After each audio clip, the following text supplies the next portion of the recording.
ಎರಡು ತರದ ಕ್ರೈಸ್ತರಿದ್ದಾರೆ, ಒಂದು ಹೆಸರಿಗಾಗಿ ಮಾತ್ರ ಇಲ್ಲ. ಆದರೆ ಈ ಹೆಸರಿಗಾಗಿರುವಂತ ಕ್ರೈಸ್ತರನ್ನ ನೀವು ಶರೀರ ಸಂಬಂಧವಾಗಿ ನೋಡಬಹುದು. ಯಾರು ನಿಜವಾದ ಕ್ರೈಸ್ತರಿದ್ದಾರಲ್ಲ ಅವರು ಶರೀರ ಸಂಬಂಧವಾಗಿ ಕಾಣಿಸದೆ ಅವರು ಆತ್ಮ ಸಂಬಂಧವಾಗಿ ಕಾಣಿಸ್ತಾರೆ. ಯಾಕಂದ್ರೆ ಅವ್ರು ಸತ್ತೋಗ್ಬಿಟ್ಟು, ಅವರಲ್ಲಿರುವಂತ ಗರ್ವ ಹೋಯ್ತು, ಅವರಲ್ಲಿರುವಂತ ನಾನನ್ನುವಂಥದ್ದು ಹೋಯ್ತು, ಅವರಲ್ಲಿರುವಂತ ಆ ಸ್ವಂತ ಸ್ವಾರ್ಥ ಸ್ವಭಾವ, ಸ್ವಂತ ಇಚ್ಛೆಗಳೆಲ್ಲವೂ ಹೋಯಿತು. दो मसीही लोग हैं, एक मसीही है, मसीही कहलाते हैं, वो नाम के लिए है, आप उनको शरीर के द्वारा देख सकते. दूसरे जो है उनको आप शरीर से नहीं देख सकते, वो लोग शरीर में है लेकिन उनको आप आत्मा संबंध देखते, क्योंकि उनके अंदर का मैंपन जो था वो मर गया, उनके अंदर जो अपना गर्व था वो मर गया, उनके अंदर अपना स्टेटस, पैसा और जायदाद, नाम, शोहरत सब चला गया, इसीलिए वो नहीं दिखाई देते, उनके अंदर मसीही दिखाई देता है. इसीलिए वो अभी शरीर संबंध नहीं है, वो शरीर रूप में नहीं है बल्कि वो आत्मा के रूप में इस दुनिया में जी रहे. Praise the Lord. Thank you Jesus. Okay. ಹೀಗೆ ಹೇಳ್ತಾ ಇದೆ, ಇನ್ನು ಮುಂದೆ ಆತನನ್ನು ಹಾಗೆ ತಿಳಿದುಕೊಳ್ಳುವುದಿಲ್ಲ. ಯೇಸು ಸ್ವಾಮಿಯನ್ನು ನಾವು ಶರೀರ ಸಂಬಂಧವಾಗಿ ನೋಡಿದ್ವಿ, ಆದ್ರೆ ಈಗ ಆತನಿಲ್ಲ, ಶರೀರದಲ್ಲಿ ಆತನಿಲ್ಲ, ಆತನಿಗೆ ಆತ್ಮ ಸ್ವರೂಪನಾಗಿದ್ದಾನೆ. ಸತ್ತನು, ಮೂರನೇ ದಿವಸದಲ್ಲಿ ಎದ್ದು ಬಂದನು, ತನ್ನ ಪರಿಪೂರ್ಣತೆಯ ಸ್ಥಾನಕ್ಕೆ ಹೋಗಿ ಮಹಿಮಾ ಶರೀರದಲ್ಲಿದ್ದಾನೆ. ಹಾಗಾಗಿ ಆತನ ಹೇಳ್ತಾ ಇದ್ದಾನೆ, ಪೌಲ ಹೇಳ್ತಾ ಇದ್ದಾನೆ ಕೊರಿಂಥ ಸಭೆಗೆ, ಹಾಗಾಗಿ ನಾವು ಕೂಡ ಕ್ರೈಸ್ತರನ್ನ ಕ್ರಿಸ್ತನವರನ್ನ ನೋಡುವಾಗ ಎರಡು ರೀತಿಯ ಜನರಿದ್ದಾರೆ. ಓಕೆ, 17ನೇ ವಚನ. ನಿಜವಾದ ಕ್ರೈಸ್ತರು ಯಾರಪ್ಪ ಅಂದ್ರೆ ಅವರು ಕ್ರಿಸ್ತನಲ್ಲಿ ಇರುವವರು. ನಿಜವಾದ ಕ್ರೈಸ್ತರು ಯಾರಪ್ಪ ಅಂದ್ರೆ ಅವರು ಕ್ರಿಸ್ತನಲ್ಲಿರುವವರು. ಉದಾಹರಣೆ ಕೇಳ್ರಿ, ಸರಿಯಾಗಿ ಕೇಳ್ಬೇಕು, ನಿಮ್ಮ ಆಮೆಂಟ್ಸ್ಗಳು ಜೋರಾಗ್ಬೇಕು. ಯಾಕಪ್ಪ ಅಂದ್ರೆ ಇದು ಸೌಭಾಗ್ಯ ಅನೇಕರಿಗೆ ಸಿಕ್ಕಿಲ್ಲ, ದೇವರು ನಮ್ಗೆ ಕೊಟ್ಟಿದ್ದಾನೆ, ಕ್ರೈಸ್ತರನ್ನುವಂತ, ಕ್ರಿಸ್ತನ ಮಕ್ಕಳನ್ನುವಂತ ಸೌಭಾಗ್ಯ. ಬೀಯಿಂಗ್ ಇನ್ ಕ್ರೈಸ್ಟ್, ಕ್ರಿಸ್ತನಲ್ಲಿ ಅಂತ ಬರ್ತದೆ. ಉದಾಹರಣೆಗೆ ಹೇಳ್ತಾ ಇದ್ದೆ, ವೈಟ್ ಸಾರಿಯಲ್ಲಿ ಬಹಳ ಸುಂದರವಾಗಿ ನೀನ್ ಕಾಣಿಸ್ತಾ ಇದೀಯ ಸಿಸ್ಟರ್. ವೈಟ್ ಪ್ಯಾಂಟ್ ಶರ್ಟ್ ಅಲ್ಲಿ ಬಹಳ ಸುಂದರವಾಗಿ ಕಾಣಿಸ್ತಾ ಇದೆಯಾ ಮಿಸ್ಟರ್. ಇವ್ರ ಸಿಸ್ಟರ್ ಮಿಸ್ಟರ್ ಏನೋ ಇವ್ರು ವೈಟ್ ಸೀರೆಯಲ್ಲಿ ಬಹಳ ಚೆನ್ನಾಗಿ ಕಾಣಿಸ್ತಾ ಇದ್ದಾರೆ. ಇವ್ರು ವೈಟ್ ಡ್ರೆಸ್ ಪ್ಯಾಂಟ್ ಕೋಟ್ ಅಲ್ಲಿ ಇವ್ರು ಬಹಳ ಸುಂದರವಾಗಿ ಕಾಣಿಸ್ತಾ ಇದ್ದಾರೆ. ನಲ್ಲಿ ಈಗ ವೈಟ್ ಶರ್ಟ್, ವೈಟ್ ಸೀರೆ ಉಟ್ಕೊಂಡವರು ಬಹಳ ಕೇರ್ಫುಲ್ ಆಗಿರ್ಬೇಕಾಗ್ತದೆ, ಬಹಳ ಚೆನ್ನಾಗಿ ಶಿಸ್ತಾಗಿರ್ಬೇಕಾಗ್ತದೆ. ಎಲ್ಲಿ ಕೂಡ್ಬೇಕು, ಎಲ್ಲಿ ಇರ್ಬೇಕು, ಎಲ್ಲಿ ನಿಂದಿರ್ಬೇಕು, ಏನ್ ಮಾತಾಡ್ಬೇಕು, ಯಾರ ಜೊತೆ ಕೂತ್ಕೊಳ್ಬೇಕು, ಎಲ್ಲಿ ಹೋಗ್ಬೇಕು, ಯಾವ ರೀತಿ ಹೋಗ್ಬೇಕು, ಹೆಂಗ್ ನಡಿಬೇಕು. व्हाइट साड़ी के अंदर जो सिस्टर है वो सिस्टर अंदर, हाँ, वचन में लिखा है, मैं पढ़ रहा हूं 2 कोरिन्तो उसका 5वां अध्याय वचन 17. मसीह में मतलब ये जो सिस्टर है ये व्हाइट साड़ी के अंदर है, हाँ? व्हाइट साड़ी के अंदर है. ये ब्रदर जो मिस्टर है ये व्हाइट पैंट शर्ट के अंदर है. तो ये कहाँ बैठना, कहाँ उठना, कैसे रहना, कैसे चलना, किसके साथ बात करना, किस जगह पर बैठना बहुत जरूरी है. ಬಹಳ ಬಹಳ ಇಂಪಾರ್ಟೆನ್ಸ್ ಇದೆ. ಎಲ್ಲಿ ಕೂತ್ಕೊಳ್ಬೇಕು, ಎಲ್ಲಿ ನಡಿಬೇಕು, ಎಲ್ಲಿ ಹೋಗ್ಬೇಕು, ಯಾವ ರೀತಿ ಹೋಗ್ಬೇಕು, ಯಾರ ಜೊತೆ ಇರ್ಬೇಕು. ಯಾಕೆ? ಧರಿಸಿದ್ದು ವೈಟ್ ಸೀರೆ, ಧರಿಸಿದ್ದು ವೈಟ್ ಪ್ಯಾಂಟು. ಹಾಗಾದ್ರೆ ಸೀರೆ ಅಲ್ಲ, ಸೀರೆಯ ಒಳಗಡೆ ಕ್ರಿಸ್ತನಲ್ಲಿ. ಹಾಗಾದ್ರೆ ನನ್ನ ಪ್ರಿಯ ಸಿಸ್ಟರ್ ಬ್ರದರ್, ಲೈವ್ ಅಲ್ಲಿ ಇರುವಂತ ನಾವೆಲ್ಲರೂ ದೇವರು ನಮ್ಗೆ ಎಂಥ ಸೌಭಾಗ್ಯ ಕೊಟ್ಟಿದ್ದಾನೆ. ಯಾವನಾದರೂ ಅಂತ ಬರ್ತದೆ, ಎಲ್ಲರೂ ಅಂತ ಬರ್ದಿಲ್ಲ, ಎಲ್ಲರೂ ಅಂತ ಬರ್ದಿಲ್ಲ. ಯಾವನಾದರೂ ಕ್ರಿಸ್ತನಲ್ಲಿದ್ರೆ ಅವನು ನೂತನ ಸೃಷ್ಟಿಯಾದನು. ಆಮೇನ್. ಇದು ಇಂಪಾರ್ಟೆನ್ಸ್ ಇದೆ ರೀ. ಯಾವನಾದರೂ, ಯದಿ ಕೋಯಿ ಅಂದ್ರೆ ಬಹಳ ಜನ ಇದ್ದಾರೆ, ಅದರಲ್ಲಿ ಯದಿ ಯಾವನಾದರೂ 10 ಜನ ಸೇರಿದ್ದಾರೆ ಪ್ರೇಯರ್ ಮೀಟಿಂಗ್ ನಲ್ಲಿ. ಒಬ್ಬ ಮೊಬೈಲ್ ನಲ್ಲಿ ಇದ್ದಾನೆ, ಈಗ ಸಿಸ್ಟರ್ ಹೇಳ್ತಾ ಇದಾರಲ್ಲ, ಮೊಬೈಲ್ ಅಲ್ಲಿ ಇದ್ದಾನೆ, ಲಾಸ್ಟ್ ಬೆಂಚ್ ಅಲ್ಲಿ ಕೂತ್ಕೊಂಡು ಮೊಬೈಲ್ ನೋಡ್ತಾ ಇದ್ದಾನೆ. ಸಭೆಯಲ್ಲಿದ್ದಾನೆ ಅವನು, ಆದ್ರೆ ಅಲ್ಲಿಲ್ಲ. ಕ್ರಿಸ್ತನ ಒಂದು ಆಲಯದಲ್ಲಿ ಇದ್ದಾನೆ, ಆದ್ರೆ ಅಲ್ಲಿಲ್ಲ. बहुत सारे लोग मसीह चर्च में है लेकिन पीछे मोबाइल में है. बहुत सारे लोगों का नाम मसीही है लेकिन काम मसीही नहीं है. ಬಹಳಷ್ಟು ಜನರ ಹೆಸರು ಕ್ರೈಸ್ತ ಹೆಸರಾಗಿದೆ, ಆದ್ರೆ ಜೀವನದಲ್ಲಿ ಯಾವುದು ಕೆಲಸ ಇಲ್ಲ ಕ್ರಿಸ್ತನದು. ಕ್ರಿಸ್ತನಲ್ಲಿ ಯಾವನಾದರೂ, ನೆನಪಿಟ್ಕೊಳ್ರಿ ಬ್ರದರ್, ನಾನೊಂದು ಉದಾಹರಣೆ ಹೇಳ್ತಾನೆ, ನಿಮ್ಗೆ ನೆನಪಿದೆಯಾ? ನೋಹನ ಸಭೆ ಇದಕ್ಕಾಗೆ ಕಳಿಸಿಲ್ಲ, 4-5 ಪಾರಿವಾಳ ಕಳಿಸಿಲ್ಲ, ಒಂದೇ ಕಳಿಸಿದ್ರು. ಯಾವನಾದರೂ ಕಾಗೆ ಹೋಯ್ತು, ಸುತ್ತಾಡ್ ಬಂತು, ಮಾಂಸ ಸಿಕ್ಕಿಲ್ಲ, ವಾಪಸ್ ಬಂದ್ಬಿಡ್ತದೆ. ಪಾರಿವಾಳ ಹೋಯ್ತು, ತನ್ನ ಬಾಯಲ್ಲಿ ಚಿಗುರು ಹಿಡ್ಕೊಂಡು ಬಂತು, ಬಾಳ ಅಲ್ಲ, ಒಂದು ಚಿಗುರನ್ನ ತಗೊಂಡ್ ಬಂದಿದೆ. ನಾನು ಹೇಳ್ತಾ ಇರೋದನ್ನ ಸರಿಯಾಗಿ ಕೇಳ್ರಿ. मैं जो बोल रहा हूं अच्छी तरह सुनिए मेरे प्रियो. हम नाम मसीह है, काम मसीह है. हमारे ಆಫರಿಂಗ್ಸ್ ಬಹುತ್ ಬಡೆ ಬಡೆ ಹೇ. ನಮ್ಮ ಆಫರಿಂಗ್ಗಳು ಬಹಳ ದೊಡ್ಡ ದೊಡ್ಡ ಇದೆ. ನಾವು ಬಹಳ ಹೆಲ್ಪ್ ಮಾಡಿದ್ದೇವೆ, ನಾವು ಬಡವರಿಗೆ ಮಾಡಿದ್ದೇವೆ, ಬಂಧುಗಳಿಗೆ ಮಾಡಿದ್ದೀವಿ. ಏನೂ ಇಲ್ಲ, ಪರವಾಗಿಲ್ಲ. ಆದರೆ ನೀನ್ ಕ್ರಿಸ್ತನಲ್ಲಿದ್ರೆ ಮಾತ್ರ ನೀನ್ ಹೊಸ ಸೃಷ್ಟಿ ಆಗಿದ್ದೀಯಾ. अगर आप मसीह में है तो ही आप नई सृष्टि है. मैं उसको बच्चों को खाना दिया, शादी कराया, उनको डोनेशन दिया, चर्च को घंटी दिया, चर्च को गेट दिया, चर्च को वो दिया, ये दिया, ये सब कुछ नहीं चलता है. सिर्फ और सिर्फ जो मसीह में है वही नई सृष्टि है. स्पष्ट मैं नहीं बोल रहा हूं, बाइबल बोल रहा है. और उसमें लिखा है यदि कोई, ಇದು ಬಹಳ ಪ್ರಾಮುಖ್ಯವಾದದ್ದು, ಯದಿ ಕೋಯಿ ಯಾವನಾದರೂ ಅಂತ ಬರ್ತದೆ. ಅಂದ್ರೆ ಅರ್ಥ, ಲೈವ್ ಅಲ್ಲಿ 168 ಜನ ಇದ್ದೇವೆ, ನಾವು ಪರೀಕ್ಷಿಸ್ಕೊಳ್ಬೇಕಾಗಿದೆ ನಾವು ಯಾರಲ್ಲಿದ್ದೇವೆ. ಕ್ರಿಸ್ತನಲ್ಲಿದ್ದರೆ, ವೈಟ್ ಬಟ್ಟೆಯಲ್ಲಿದ್ರೆ, ವೈಟ್ ಸೀರೆಯಲ್ಲಿದ್ರೆ, ಹೌದಾ, ನನ್ನನ್ನು ಪೂರ್ತಿ ಸುತ್ತುಕೊಂಡು, ನನ್ನ ಪೂರ್ತಿ ಮುತ್ತುಕೊಂಡು ನಾನು ಆತನ ಒಳಗಡೆ ಇದೆ, ನಾನ್ ಕ್ರಿಸ್ತನಲ್ಲಿದ್ರೆ ನೂತನ ಸೃಷ್ಟಿಯಾಗಿದೆ. ನಾನು ಅದೇ ಹೇಳಿದೆ, ಒಂದು ವೈಟ್ ಸೀರೆ ಉಟ್ಕೊಂಡ್ರೆ ಎಷ್ಟು ಸೂಕ್ಷ್ಮತೆಯನ್ನ ನಾವು ಅನುಭವಿಸಬೇಕು, ಧರಿಸ್ಕೊಳ್ಬೇಕಾಗ್ತದೆ, ಎಷ್ಟು ಪವಿತ್ರತೆಯನ್ನ, ಎಷ್ಟು ಕೇರ್ ಮಾಡ್ಕೊಳ್ಬೇಕಾಗ್ತದೆ. ಹಾಗಾದ್ರೆ ನಾವು ಕ್ರಿಸ್ತನಲ್ಲಿದ್ರೆ ನಮ್ಮ ನಾಲಿಗೆ, ನಮ್ಮ ಬಾಯಿ, ನಮ್ಮ ಕಣ್ಣು, ನಮ್ಮ ಮಾತುಗಳು, ನಮ್ಮ ಪ್ರತಿಯೊಂದೊಂದು ಕಾರ್ಯಗಳು ಕೂಡ ಬದಲಾಗಿರ್ಬೇಕಾಗ್ತದೆ. ಆವಾಗ ಮಾತ್ರ ನಾವು ಕ್ರಿಸ್ತನಲ್ಲಿರ್ಲಿಕ್ಕೆ ಸಾಧ್ಯ, क्रिस्तनಲ್ಲಿರ್ಲಿಕ್ಕೆ ಸಾಧ್ಯ. हम मसीह में है, मसीह में है, मसीह में कैसे है? मसीह में अगर हम है तो हमको पूर्ण रीति से बदलना चाहिए. इसलिए आगे वो बोलता है, ಅದಕ್ಕೆ ಮುಂದೆ ಹೇಳ್ತಾನೆ, ಏನಂತಾನೆ ಅವನು, ಇಗೋ ಪೂರ್ವ ಸ್ಥಿತಿ ಹೋಗಿ ಎಲ್ಲ ನೂತನವಾಯಿತು. ಇಗೋ ಪೂರ್ವ ಸ್ಥಿತಿ ಹೋಗಿ ಎಲ್ಲವೂ ನೂತನವಾಯಿತು ಅಂದ್ರೆ ಅರ್ಥ, ಹಳೆಯದೆಲ್ಲವೂ ಹೋಯ್ತು, ಎಲ್ಲವೂ ಹೊಸದಾಯಿತು. ಓಕೆ, ಅಂದ್ರೆ ದೇವರ ರಾಜ್ಯಕ್ಕೆ ಬಾಧ್ಯರಾಗ್ಬೇಕು ಅಂದ್ರೆ ಅರ್ಥ ನಾನು ಹಿಂಗೆ ಹೇಳ್ತೇನೆ, ದೇವರ ರಾಜ್ಯದಲ್ಲಿ ಸೇರ್ಬೇಕಂದ್ರೆ, ಈಗ ನಾವು ವಾಕ್ಯ ನೋಡಿದ ಹಾಗೆ ನಾವು ಕ್ರಿಸ್ತನಲ್ಲಿ, ಯಾವನಾದರೂ ಕ್ರಿಸ್ತನಲ್ಲಿ, यदि कोई मसीही में, यहाँ पे वचन लिखा है गलाती 5वां अध्याय वचन 19, 20 और 21 में हमने पढ़ा. यहाँ पे लिखा है परमेश्वर के राज्य में जाना है. तो वैसे ही हम यहाँ का जो वचन हम जो पढ़ रहे, सीख रहे हैं, उस वचन के अनुसार यदि हम मसीह में, हमको डाला जाएगा, या मसीह में अगर हम है, तो वचन कह रहा है इन सारी संगतियों से मैं दूर होना चाहिए, मेरे अंदर से ये सारी संगतियां चले जाना चाहिए. ಈ ಎಲ್ಲಾ ಸಂಗತಿಗಳು ನನ್ನೊಳಗಿಂದ ಹೊರಗಡೆ ಬರಬೇಕು. ಯಾವುದು? ಗಲಾತ್ಯ 5, 19, 20, 21. ಆವಾಗ ಮಾತ್ರ ನಾನು ನೂತನ ಸೃಷ್ಟಿ ಆಗ್ಲಿಕ್ಕೆ ಸಾಧ್ಯ. ಆವಾಗ ಮಾತ್ರ ಹಳೆಯದೆಲ್ಲ ಹೋಗಿ ಎಲ್ಲವೂ ನೂತನವಾಗ್ಲಿಕ್ಕೆ ಸಾಧ್ಯ. ಏನಿತ್ತು ಹಳೆದ್ರಲ್ಲಿ ಅದೇ ಆರಾಧನೆ, ಅದೇ ಮೂರ್ತಿ ಪೂಜನೆ, ಅದೇ ಒಂದು ವ್ಯಭಿಚಾರ, ಅದೇ ಸುಳ್ಳು, ಅದೇ ಹಗತನ, ಅದೇ ಮೋಸ, ಅದೇ ಹಠ, ಅದೇ ಅಡ್ಡಿ, ಅದೇ ದುಂದೌತಣ, ಅದೇ ಕಕ್ಷಭೇದ, ಅದೇ ಮಾಟ ಮಂತ್ರ, ಅದೇ ಜಾರತ್ವ, ಅದೇ ಏನಂತಾರೆ ಸುಳ್ಳು ಹೇಳುವಂಥದ್ದು, ಅದೇ ಏನಂತಂದ್ರೆ ಭಿನ್ನ ಮತ. ಮತ್ತೆ ಹೇಳ್ತದೆ, ಬೈಬಲ್ ಹೇಳ್ತಾ ಇದೆ ನೋಡಿ ಅಲ್ಲಿ, ಇವೆಲ್ಲವನ್ನ ಬಿಚ್ಚು ನೂತನವಾಗ್ಬೇಕಾದ್ರೆ ಅದೆಲ್ಲ ಹೋಗ್ಬೇಕಲ್ಲ ರೀ.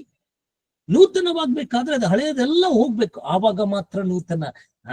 मसीह में अगर है, यदि कोई मसीह में है, यदि कोई मसीह में कैसे रहेगा? जब उसके जीवन के अंदर से ये सारे बात गंदे बात उसके जीवन से निकल जाएगा, तभी वो मसीह में हो सकता है. ಆವಾಗ ಮಾತ್ರ ಅದನ್ನು ಕ್ರಿಸ್ತನಲ್ಲಿ ಇರ್ಲಿಕ್ಕೆ ಸಾಧ್ಯ. ಅದೆಲ್ಲ ಇಟ್ಕೊಂಡು ಬರ್ಲಿಕ್ಕೆ ಕ್ರಿಸ್ತನಲ್ಲಿ ಇರ್ಲಿಕ್ಕೆ ಸಾಧ್ಯವೇ ಇಲ್ಲ. ಕ್ರಿಸ್ತನಲ್ಲಿ ಇರ್ಲಿಕ್ಕೆ ಸಾಧ್ಯವೇ. ಕ್ರಿಸ್ತನಲ್ಲಿ ಇರಬೇಕಾದ್ರೆ, ಕ್ರಿಸ್ತನಲ್ಲಿ ನಾವು ಹೋಗಬೇಕಾದ್ರೆ, ಕ್ರಿಸ್ತನಲ್ಲಿ ನಾವು ಸೇರಬೇಕಾದ್ರೆ, ಕ್ರಿಸ್ತನಲ್ಲಿ ನಮ್ಗೆ ದೀಕ್ಷಾ ಸ್ನಾನವಾಗಬೇಕಾದ್ರೆ ನಮ್ಮ ಹಳೆಯ ಸ್ವಭಾವ, ಹಳೆಯ ಜೀವಿತಗಳು ಹೋಗಿ ಎಲ್ಲವೂ ನೂತನವಾಗಬೇಕು. ಹಳೆ ಸ್ವಭಾವ, ಹಳೆ ಜೀವಿತ ಯಾವುದು? ನಾನು ಗಲಾತ್ಯ 5:19-21 ಓದಿಸ್ಲಿಕ್ಕೆ ಹಚ್ಚಿದೆ. ನೀವು ಬರ್ಕೊಳ್ರಿ, ನೀವು ನೋಡ್ರಿ. ನಾವಿದ್ದೇವೆ, ಕ್ರಿಸ್ತನಲ್ಲಿದ್ದೇವೆ. ನಾವು ಕ್ರಿಸ್ತನಲ್ಲಿದ್ದೇವೆ. ಹೌದಾ? ಕ್ರಿಸ್ತನಲ್ಲಿದ್ದರೆ ನಿಮ್ಮಲ್ಲಿ ಹೊಟ್ಟೆ ಕಿಚ್ಚಿದೆಯಾ? ಕ್ರಿಸ್ತನಲ್ಲಿದ್ದರೆ ನಿಮ್ಗೆ ಭಿನ್ನಮತ, ಕುಡಿಕತನ ಇದೆಯಾ? ದುಂದೌತನ, ಹಣ ವೇಸ್ಟ್ ಮಾಡೋದು, ಲಕ್ಷ ಲಕ್ಷ ಕೋಟಿ ಮಾಡ್ಬೇಡ, ವೇಸ್ಟ್ ಹೌದಲ್ಲ, ಹಣ ವೇಸ್ಟ್ ಮಾಡೋದು ದುಂದೌತಣ ಅಂತಾರ ಅದಕ್ಕೆ. ಓಕೆ, ಜಾರತ್ವ, ಬಂಡುತನ. ಬೈಬಲ್ ಇರ್ತಾರೆ, ನಾನು ಹೇಳ್ತೇನೆ.